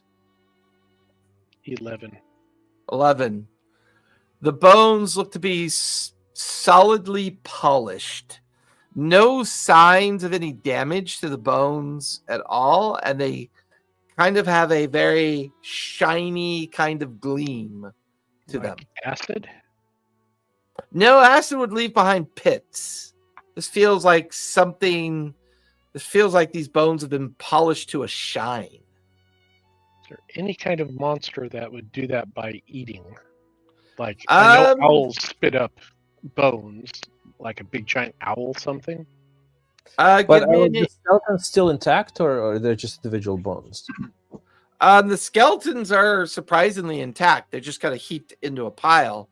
No signs of any equipment or anything that they would have had on them. And from your perspective, Bungo, give me a nature check as you try to figure out what kind of creature might be capable of doing this. 10. 10? Yeah. You're unsure. There are quite a few creatures that could be capable of many things like this, but this feels both kind of, if it was a creature that did it, it is not a normal creature of nature. That much you definitely get from looking at these bones. Or you could go into the cave and make a closer inspection. Crackers can go into the cave and make a closer inspection. Crackers, the bird! right? Crackers flies into the cave, starts looking around. Crackers has a stat block, right? I think so. Give me a perception check. If he doesn't have a perception skill, you just give me a simple wisdom check for him. I don't know where to look for it. Is it on your character sheet? This has come up before, and I don't remember what I did. I think it's the companion section of the character sheet. Be under extras, and then yeah. manage extras. You should be able to do familiar and the drop-down menu, and then find it there. Familiar. Okay. And it's just a Fey, right? Correct.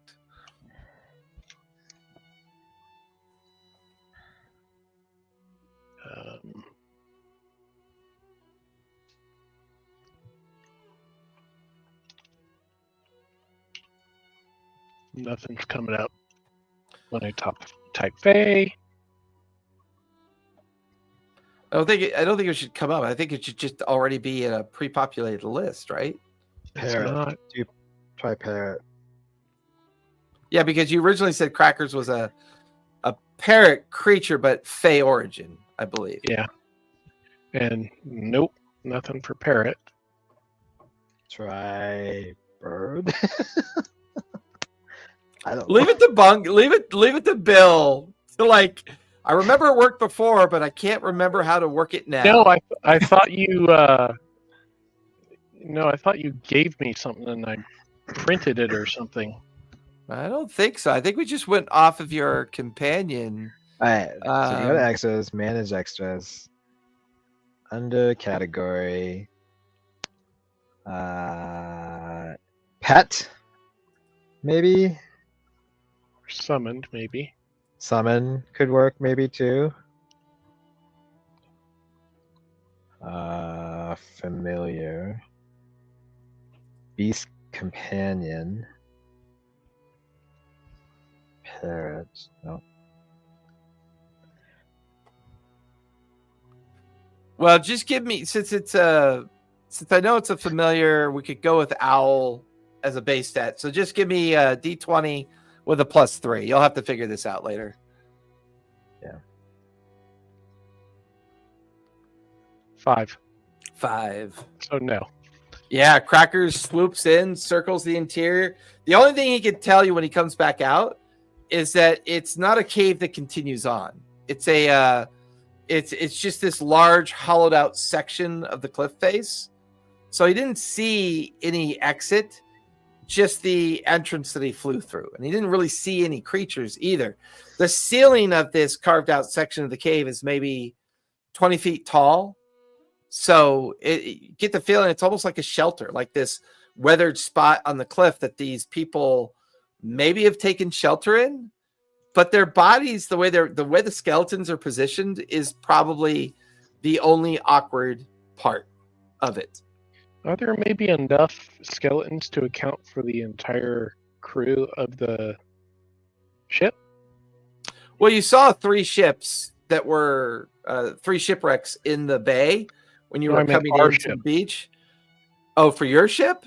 Yeah, maybe these are the skeletal remains of the crew, the original crew. I mean, doing the math between the skeletons on the path and the skeletons that you see gathered here, it's roughly a crew of 40. Yeah, it would match in numeration And if of we're the looking ghostly for the crew. bell, if we're looking for the bell, maybe that's I don't know. So I share my insights with you guys. Don't know if it's real, but that's just where my brain went. I mean, it's pretty logical. Makes sense. Huh. Interesting. Interesting. Fascinating. Interesting. Shall we continue on? Excelsior. Excelsior. I love this. You got him. You got him. So you guys continuing up the trail or heading into the cavern to see if there's more here? Let's take 10 minutes in the cavern. Okay. Let's A do check for short- traps. A check for traps. Yeah. You check for traps. The Slick, floor up. Oh, wait. Slick, give me investigation as you get to the threshold of the entrance and you start kind of poking around and see if there's any traps. Ooh, 23. 23. At first, the sand and gravel of the entrance of the cavern feels pretty normal, like a rocky kind of pebbly texture to it. No obvious traps or anything. But as you get closer to the skeletons, there's a kind of a sandy floor in this area that doesn't make a lot of sense. There's a kind of strange gelatinous liquid near the edge of the sand that's kind of sticky. You watch as it recoils from you into the sand as it notices you noticing it. We got something. We got something. I don't know if I would say intelligent. We got something moving around in here. That's just my friend Phil. Let's. Uh huh. What did it, That's just your what friend. did it What? look like? What did it look like? Gooey, slimy, like pudding, or Jello. Gelatinous cube. would And be- it was like like it was that? translucent. Oh, translucent, like clear Jello. would a gelatinous cube. Wait, be maybe that's behind bones Bob. like that. It's Who the hell's- possible. Who's Bob? My other friend. I thought it was Phil, but now it sounds like Bob. Oh, that's totally Bob. Why don't you go in first and go say hello to him? Okay. Mornay walks like right past you, Slick, and like steps onto the sand and disappears. Oh, And the sand that he steps on kind of undulates a bit, and Mordain is now gone. Okay, guys, let's head back. Let's continue forward. Oh shit! Oh shit! Okay. Who's got a stick? Or a staff, or a bow, or something? It feels like it's sinking sand. Am I feeling like it's sinking sand? Is that kind of, or is it more magical than? I'm gonna shoot. It felt like sinking sand. Like he stepped, and there was like a glug noise, and just whoop, and the surface of the sand kind of undulated like a gelatinous water. I'm gonna poke the sand with a femur. All the bones are sitting in the middle of the sand.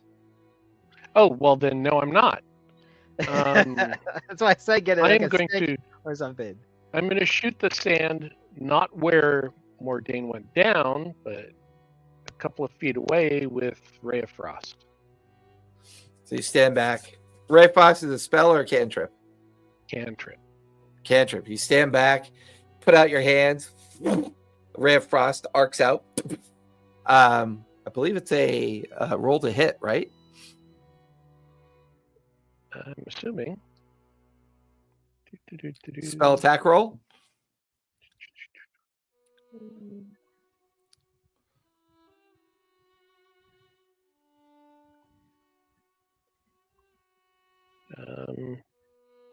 Okay, just a d20 plus 6. Okay, go for it. 15. 15. Definitely hit the creature in the sand, so give me a damage roll.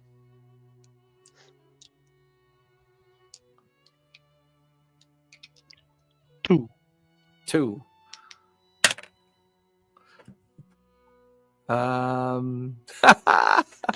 So as you hit it, you do just enough damage that the surface of the sand suddenly kind of like burbles open, and you watch as Mordain reappears, but he's kind of spat out of the sand and tumbles about 10 feet in the air and lands. And he is just covered with this weird mucus gelatinous gloop all over his body. Mordain, take 21 points of acid damage, if you would, please. So, Bob wasn't too. He didn't like you, did he? I forgot. That was Pomina, Bob's ex-girlfriend. That was a bad idea.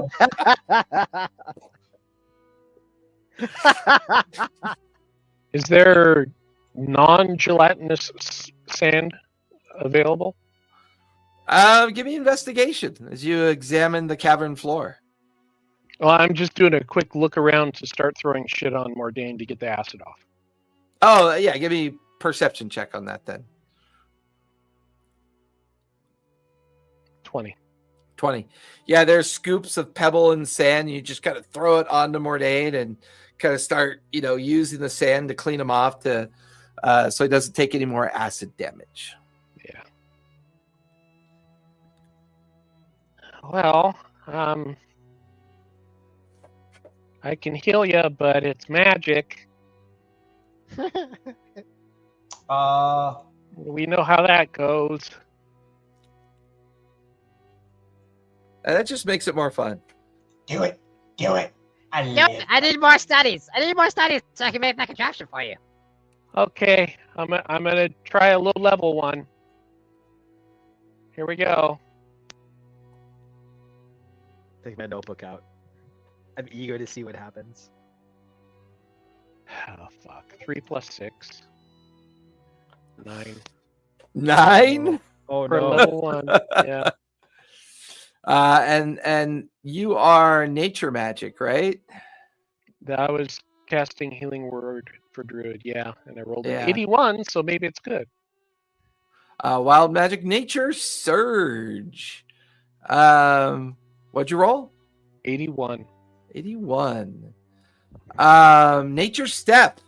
Vines begin to form around you, and for the next 10 minutes, you gain an additional 30 feet of climb speed.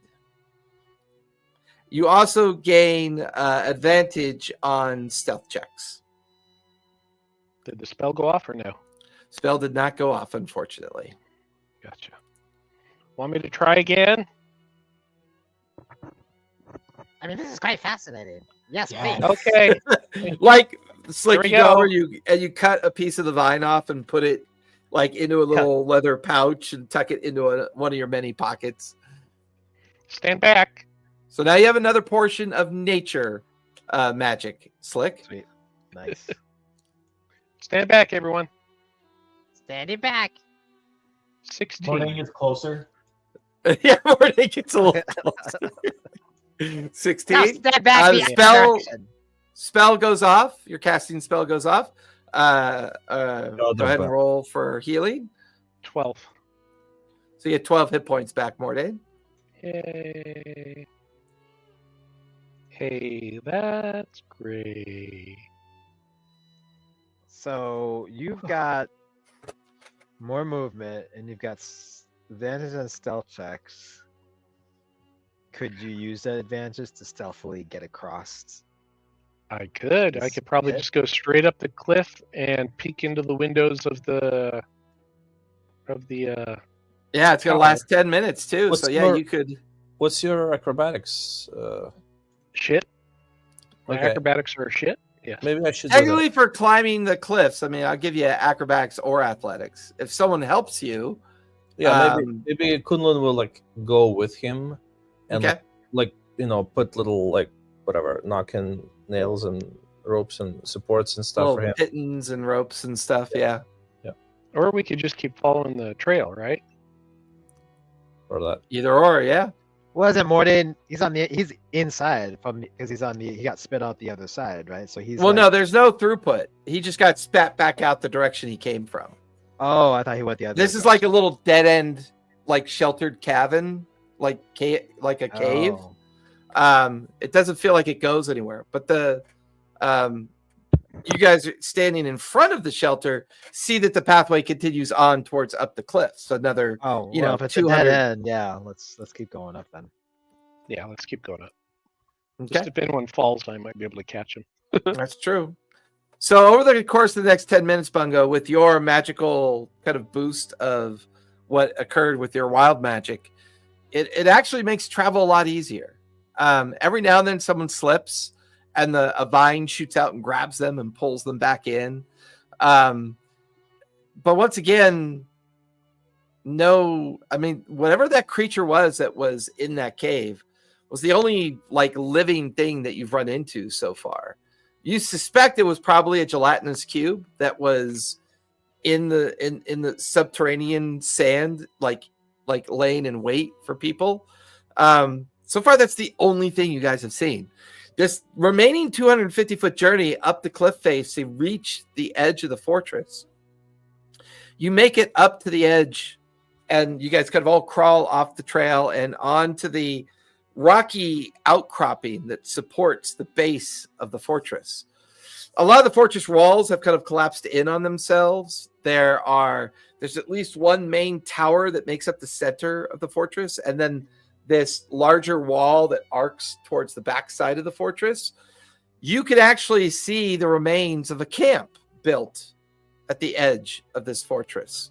Looks like maybe half a dozen people would have been here, but the camp feels more recent than the skeletons. While the skeletons felt like that maybe happened a long time ago, this is now the second camp that you've stumbled across that may be linked to people arriving and checking out the island, possibly. You can actually see ropes hanging off the old ruined walls. You could see like what looks to be like a gurney or scaffold gurney that you could just sit on and haul things up and down towards the top of the wall. But it's quiet. There's no sound of anyone working. There's no sound of anyone doing anything. Just the kind of the wind breezing by all of you, rustling through the palm trees, the jungle trees kind of swaying in the background, the whistle of the wind coursing through the stony works of the ruin, but still no signs of life yet. The fortress wall is about 25 feet tall. Is it possible that a gelatinous cube could completely depopulate an island this size? Give me a nature check on that one, Bungo. 21. I mean, if it can lay hidden, if it can keep from being found, if it can, it's possible. But you get the feeling that while it's possible, it may not be probable. Okay. Is it possible that it like has like a mycelial thing going on where it's spread out all across the substrate of the island? If it does, it's not anything you've ever heard of. The Okay. Latinus cubes are more magical ambush predators. They're a byproduct of magic. They are living creatures, but they are evolved from magic, which tells you either someone on this island at some point practiced some powerful magic that brought it into existence, or it was put here to prevent people from making their way up towards the fortress, or possibly put here to prevent people from leaving the fortress as well. There's definitely something going on here. Yeah.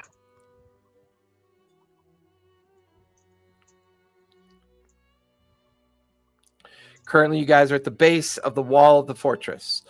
There are rocks and footfalls that could take you up towards the collapsed section of the fortress, or there's already hanging ropes that you could use to make your way up towards the top of the fortress wall itself. Does anyone have any access to any scrying type spell that would let us locate an object? Ooh. Ooh. No, I just have identify. Not scrying. But Kunlun has his mental. I have detect magic. Yeah, Kunlun can try to sit down and do like another meditation session. Mordain, you can ritually cast detect magic, I believe, correct? I'm gonna ritually cast detect magic. Yeah, with Mordain and Kunlun kind of taking a moment here to Kunlun to do your mental focus on the area, and with Mordain bringing up detect magic. Kunlun, give me a wisdom check, if you would, please.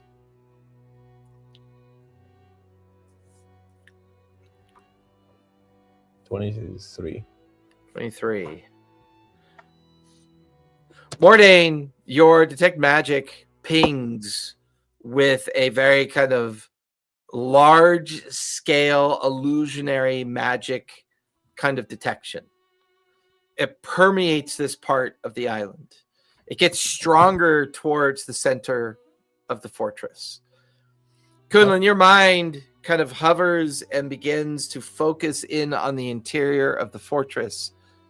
The interior of the fortress is hollowed out, and through your mind's eye, the interior of the fortress, there are dozens of like rocky podiums or rocky purchases, and on each of them is a bell of different types.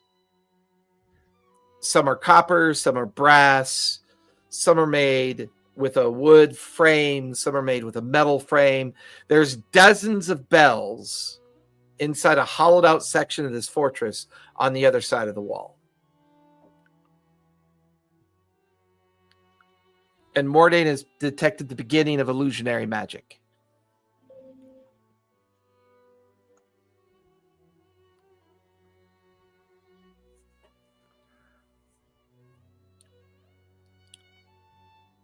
What would you guys like to do?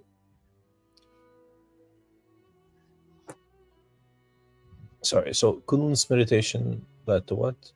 Any On the other side of the wall, you've detected dozens of maritime bells on different purchases within a hollowed out section of the fortress.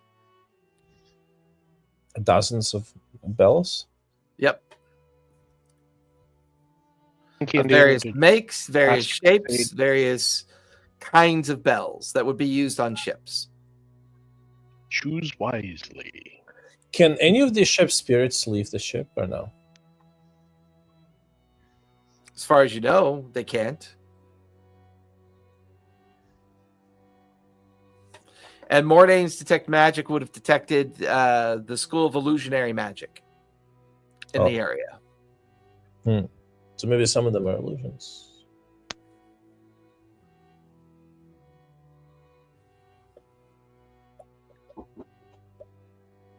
I'm just gonna go to the center one and grab the center one.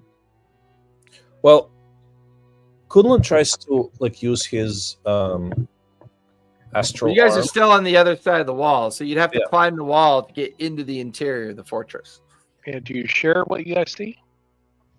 Yeah, Kunlun tries to climb just to the tip of the top of the wall and look over and see if there's Okay. anything. So you guys watch as Kunlun scales up the wall. Give me athletics or acrobatics, Kunlun. There's a rope if you want to use it. That'll give you advantage. Yeah, I'll use the rope. Okay. It's 17. Yeah, you're good. You quickly scale the 25-foot wall, get to the top. As you look over the wall, there is a hollowed out series of it looks like a giant pit that's been hollowed out inside the fortress, and sitting on all these little rocky precipices are these maritime bells in various different shapes and styles, and there's gaps between them, these empty gaps between them. It's strange. It looks like some kind of ritual, maybe, or some kind of trophy, like someone kept trophies here. It definitely looks out of place. But there's, with Mordane's sense of illusionary magic, there's definitely magic involved here. Am I Ghostwise picking up anything? What's your passive insight, Bungo? 16. 16. I would say with that passive insight, you get the feeling that a very powerful magic effect has occurred here originally, and now the remains of that magical effect are kind of lingering. Hey guys, we're in the afterglow of a powerful magical thing that happened a while ago. In the with the one-handed bard's recitation and our interactions with our ritual that we did to try to connect with the ship, did any of us get a view of what the bell looks like? I kind of get the feeling that it was Kunlun that got the best vantage point of the bell. Probably. It is a medium-sized bell, brass with the name Red Tide along the edge of the bell, and then it sits in like a wooden frame. It's like that scene from Indiana Jones when they pick the Grail. Yeah. Yeah, but bigger, a little bit more expansive, a lot more. I wouldn't say not as many cups, so like maybe a couple dozen bells that you can see. Since you are focused on that, Kunlun, give me a perception or investigation check.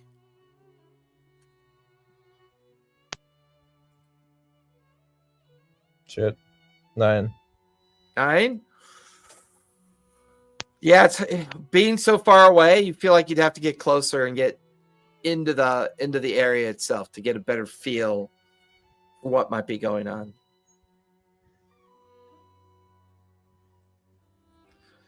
It's like, are you climbing and then heading for the center? He just clicks his heels, activates some jet boots, and casts fly. And flies. Oh, you cast fly? Fly's a spell, right? Yeah. Give me a casting roll. Uh-oh. Stand back! It's gonna be like Plus Iron our Man. spell attack, right? Yep, Yeah. spell attack modifier. Oh fuck, that's a 9. This group has the most fun with wild magic. Give me a D100. And you're arcane. You just see him he starts to go up, and then all of a sudden it a pew pew pew, and then he starts going around and it's like, I'm seeing Iron Man. Oh, I run. didn't I forgot to recharge this from last time. Shoot! Ah! D100. No, it's even worse than that. You do that like that motion like you want to fly, and it just doesn't activate. It just sputters. Put, put, put, put. And you're like. All right, I got a 21. 21. It's a little low on the totem pole. Yeah, it is. I want. Shit. I turned into a block of cheese. For the next hour, you are under the effect of Dead Magic Pulse. A 20-foot radius sphere around you is now anti-magic for the next hour. Oh, that's perfect. That's perfect. Just walk in there, dude. You'll null everything, and there it is. But Let's none go. of my contraptions will work. You don't need them. Yeah. Okay, I'm gonna climb up the rope then. Once I realize what it is, I'm gonna climb because all my gadgets are shut down. climbs with him. Well, you're already at the top of the wall because remember you climbed to look over. Slick, give me acrobatics or athletics, and we'll say Kunlin's holding the rope, so you can have advantage as you scale up the wall. 18. 18. You quickly scurry up the wall. Mordain and Mungo, what are the two of you doing? Both Slick and Kunlin are at the top. Is my I will vines follow thing from a still safe going? distance. 25 feet, because it was 20 feet the radius, right? Yeah. Yeah, like you kind of do that. You know how when someone farts in front of you, you kind of sidestep away? Mordain kind of does that to Slick because your detect magic's up. So you know exactly how far away you need to stay away from Slick. Because as soon as you get far enough away, your detect magic comes back to you. Perfect. And you start scaling up the rope. Give me athletics and acrobatics. Because there's Oh, shit. multiple ropes hanging off of the walls.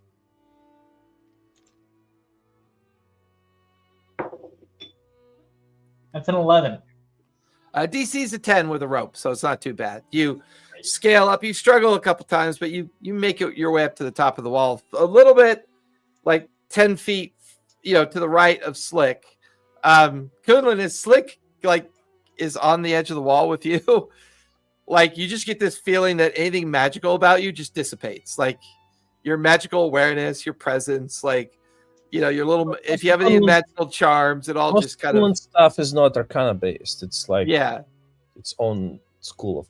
Yeah, if you have anything magical on you, then it would be muted at this point. Bungo, what are you doing? Are my vines things still going? The journey up to this point, no, I'd say at the end of that 10 minutes, they kind of the magical effect dissipates. Okay, I'm gonna tie a rope around my waist and say, "Pull me up." Yeah, I am a 4-foot goblin with a strength of 10, so no. Kunlin, pull me up, Kunlin, Kunlun pulls him up. please. Give me a strength check as you begin Jeez. to haul Bungo up. Jeez. 9. A flat 9. Yep. Bungo's kind of heavy for a little guy. You're kind of like pulling him up, and about halfway up the 25-foot height of the wall, the rope kind of slips out of your hands. Bungo, you come kind of just feel gravity just pull you down back towards the bottom, and you bounce off the bottom as you take 4 points of bludgeoning damage. Ow! The wind kind of whooshes out of your lungs. I broke something. I pull out a broken carrot. Oh, Gotta look it up at Kunlin. gonna try it again. Oh my god. This time I'll help you. How about you tie this rope around you and I will just pull you up? That's exactly what he did. What he did. No fail. Oh, I didn't know. Now it will be better. Got it. Thank you.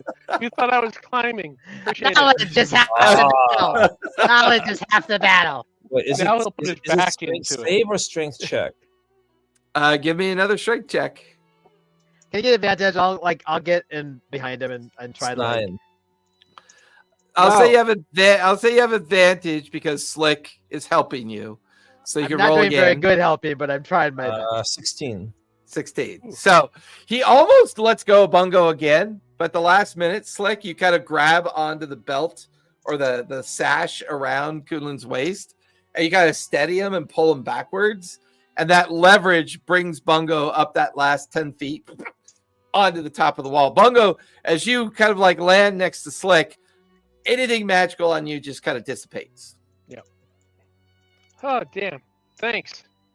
Ooh, ouch. Okay, are the ropes going down onto the inside too? Yes, they are. Oh man! All right, let's go Okay. down. God damn it! Give me athletics or acrobatics with advantage because of the ropes as you guys all climb down into the interior of the fortress. I got a 9. Oh, Nice. 19. I'm not even going to roll again. Kunlin, Mordain, What are we? Sorry, what are we checking? climbing down into the fortress. Acrobatics. Acrobatics or athletics, your choice. 15. Woo, dirty 20. Actually, it's a So- natural 20. I have 0. So Mine is Kunlin, Bungo, and Mordain all kind of lower themselves with the ropes down into the interior. Slick does the classic, starts lowering himself down, and he's like, ah! He just screams as the ropes burn This through is his not fingers, my day. This is and he not my just day. like just bounces in amongst the three of you. But you'll take 3 points of bludgeoning damage, Slick, as you land on the ground.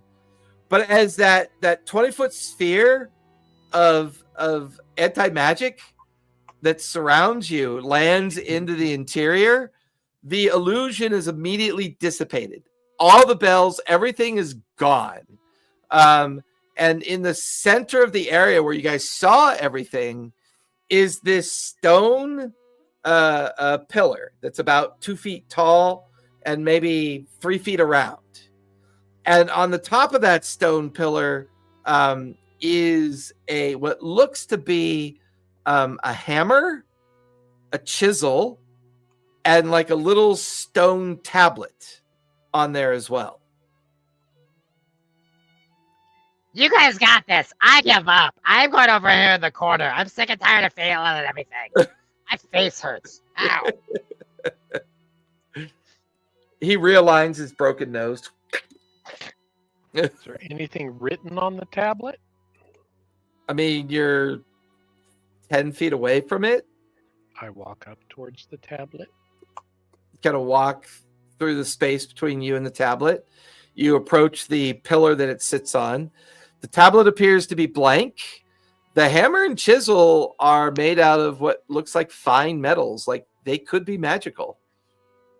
I'm sure they are. Or they were. Thanks, Slick. Yeah, sure. My health insurance premium's gonna go up after this. Jeez.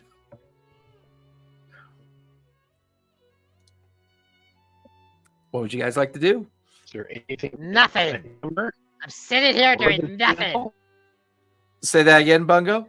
Is there anything written on the hammer or the chisel? Is there any writing anywhere? Give me either Arcana investigation or investigation as you examine the hammer and the chisel. Ooh, my Arcana's not bad. Damn it! It was a 20. 6. There is some writing.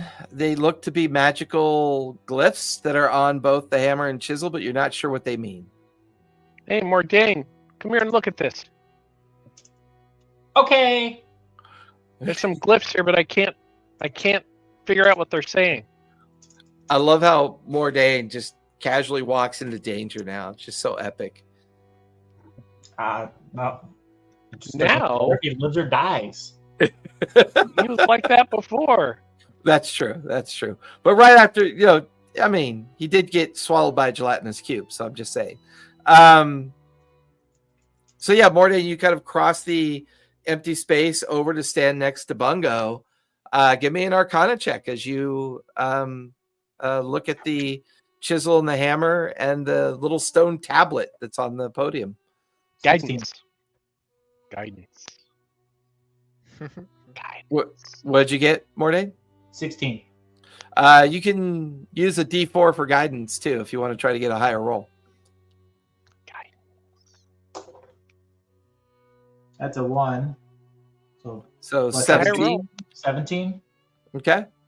Actually, guidance wouldn't work. It's a 16 because of Slick. You're right. So Morday, as you still at the arcanic glyphs on the hammer and chisel, your detect magic is not working either because of the proximity that Slick is to this part of the hollowed out entrance of the fortress. You do recognize the writing, the arcanic writing. This is a tablet of reveal. The intent is to use the hammer and chisel as components on the tablet, and whatever's on the tablet would reveal something.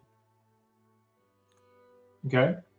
But currently no magic is working for the next 30 minutes because of Slick's wild magic effect. If Slick stands back, is he within 20 feet of the thing? I mean, he's down at the base of the wall, and the entire diameter of the hollowed out area is about 10 feet. He'd have to climb back up the wall and do some or cooking. you guys could just wait the half hour. Just wait it. Yeah, we'll just wait this out. Okay, I'm gonna take a nap. Let's take a short rest. So you guys could. Are there more areas to the tower other than the area we're in that we can get to right now? You could scrabble around the area of the hollowed out area that you're in, and then climb up out of the pit and into the rest of the interior of the fortress. You could see the main tower is further behind where you currently are. Okay, I was just thinking we could easily wander around with your null magic, but it sounds like an effort to get anywhere. I already got my blanket out, ready for my short rest as we're staying out. We can carry you around, like in front of us. Slick has his shelter blanket out. Hey, What was that, Bucko? Sorry. What? What? Good night. Okay, good night. Yep. Good night. I just What failed. were you gonna say, 3 major Kunlun? things in a row. Like I'm done. well, I was gonna ask Slick if it's possible to try to isolate this no magic effect later, and like maybe have it as some sort of like controllable talisman where somebody can like turn it on, and suddenly there's like no magic radius sphere, Anti-magic grenades. or that too. That'd be cool. Anti-magic gun. Well, when my gadgets start working again, I can totally get rid of that. 30 minutes. And he like sucks down. He's done. Like he's not gonna talk to anybody else. Hey, Slick, He are wants you to- sleep yet? He wants. Are you asleep yet? Nope. I'm gone. He's done. Morning, Slick, slowly with comes up. your Sweet dreams. Slick, what's your passive insight? God, I hate this crew sometimes. Passive insight. Yeah. 11. I mean, I put it as a DC 10 as a basic check. You get the feeling that if you want to research this wild magic effect, you're going to have to take some kind of sample off of you, either your equipment, your physical body, hair, snippet of skin. I'll take some sweat from all this perspiring of falling. Yeah, you dab some like cloth on your sweat and kind of wring it out into a small little collection vial that you have. There's a little couple droplets of sweat in there. Okay, and then he pulls himself cover over Yeah, himself. go to sleep. What did you label the bottle? What did I put in the bottle? No, what did you label it? Like Slick's anti-magic sweat? No, I just put it with my contraptions. My mind is a steel trap. I know what all my little gadgets do. I don't need a labeling system. Says the squirrel Stop brain. talking to me. I'm going to sleep. He done. I cast sleep. Oh no. Oh, you can't. That doesn't work. Goodlord like sits next to Sleek and like pulls out his flute and just like starts.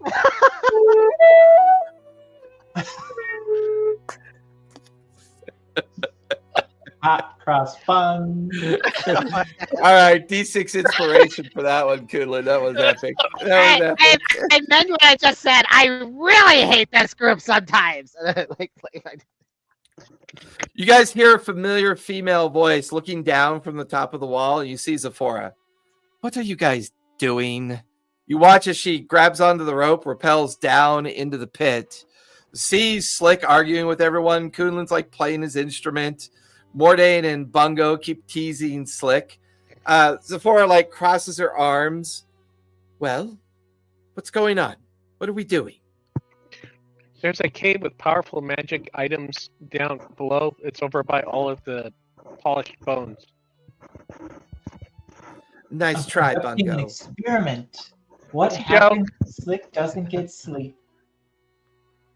Oh, well, that's That works. easy. You watch as Zephora goes over and just keeps kicking the bottom of Slick's feet. And Zephora, are you awake yet? Are you awake yet? Are you awake yet? Are you awake I yet? take my pistol You out wake- and I shoot Sephora. I shoot Sephora. I shoot. Fuck Go this. for it. Take the Shoot shot. Zephora. Yeah, take the shot. No, With your it's my- magic it- gun. I take my sling. I take my sling out and I slingshot him. Yeah, go for it. Slingshot damn her. it. Slingshot her. That was an 8. That's not gonna work. Yeah, it like flies right by her head. She's like, That was Just a warning kidding. shot. just kidding, Slick. Go. Just kidding, Slick. Why are you so emotional all the time? Everything's gonna be feel- just fine. I fell 3 times. I've got this anti-magic thing. It's just that I just want. Just let me sleep. So, as everyone begins to mill around to allow Slick to have a short rest to wear off the anti-magic effect, Slick, you wake up 30 minutes later from your nap, and everyone's either playing they're either talking to each other or playing their instrument or something. But as soon as your anti-magic effect wears off, the illusion reappears. And unfortunately, you guys are all standing in the area where the illusion reappears. And as that illusion begins to wash over you, you watch as there's this kind of loud cracking noise. And in the center of the illusion, you watch as the ground begins to kind of like explode open and crack open. You can feel the ground underneath your feet kind of tremble. The entirety of the illusion fades. Did anybody have the notion of grabbing the 3 items off the podium? No, because everybody was so preoccupied with bothering me. You watch as the stone tablet and the 2 items clang to the ground. And in that same area where they were, you watch as the stone ruptures up and this large kind of like earth elemental begins to pull itself up and out of the substrate of the stone and just lets out this bellowing roar like at the 5 of you. And that's where we're going to finish tonight, because when we come back next week, you'll be rolling for initiative. Lovely. I disbelieve it. I disbelieve it. I I took a as short I see that rest, happening just so you as a know. reaction, can I use my mage hand to try and grab one of them? We can resolve that next week when we come back. That'd be a good retcon. I like that. So thank you all for coming out and watching. If you're interested, there is a code on the screen. If you scan that, that'll take you to my website, where you can enter into a chance to win a free D&D starter set. So take advantage of that.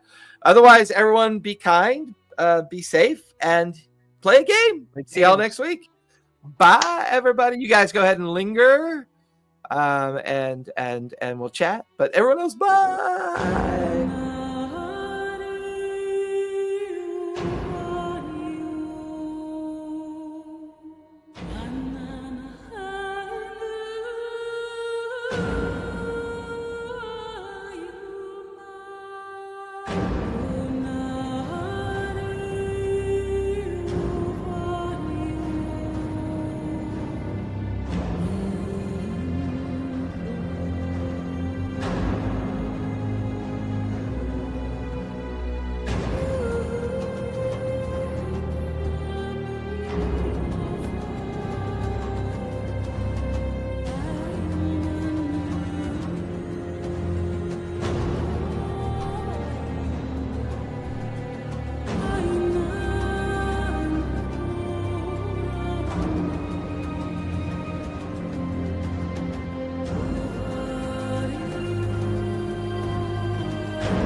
forgot to hit the end stream. That's always fun when I do that. It's still going. I know. It'll turn off in a Still minute. recording.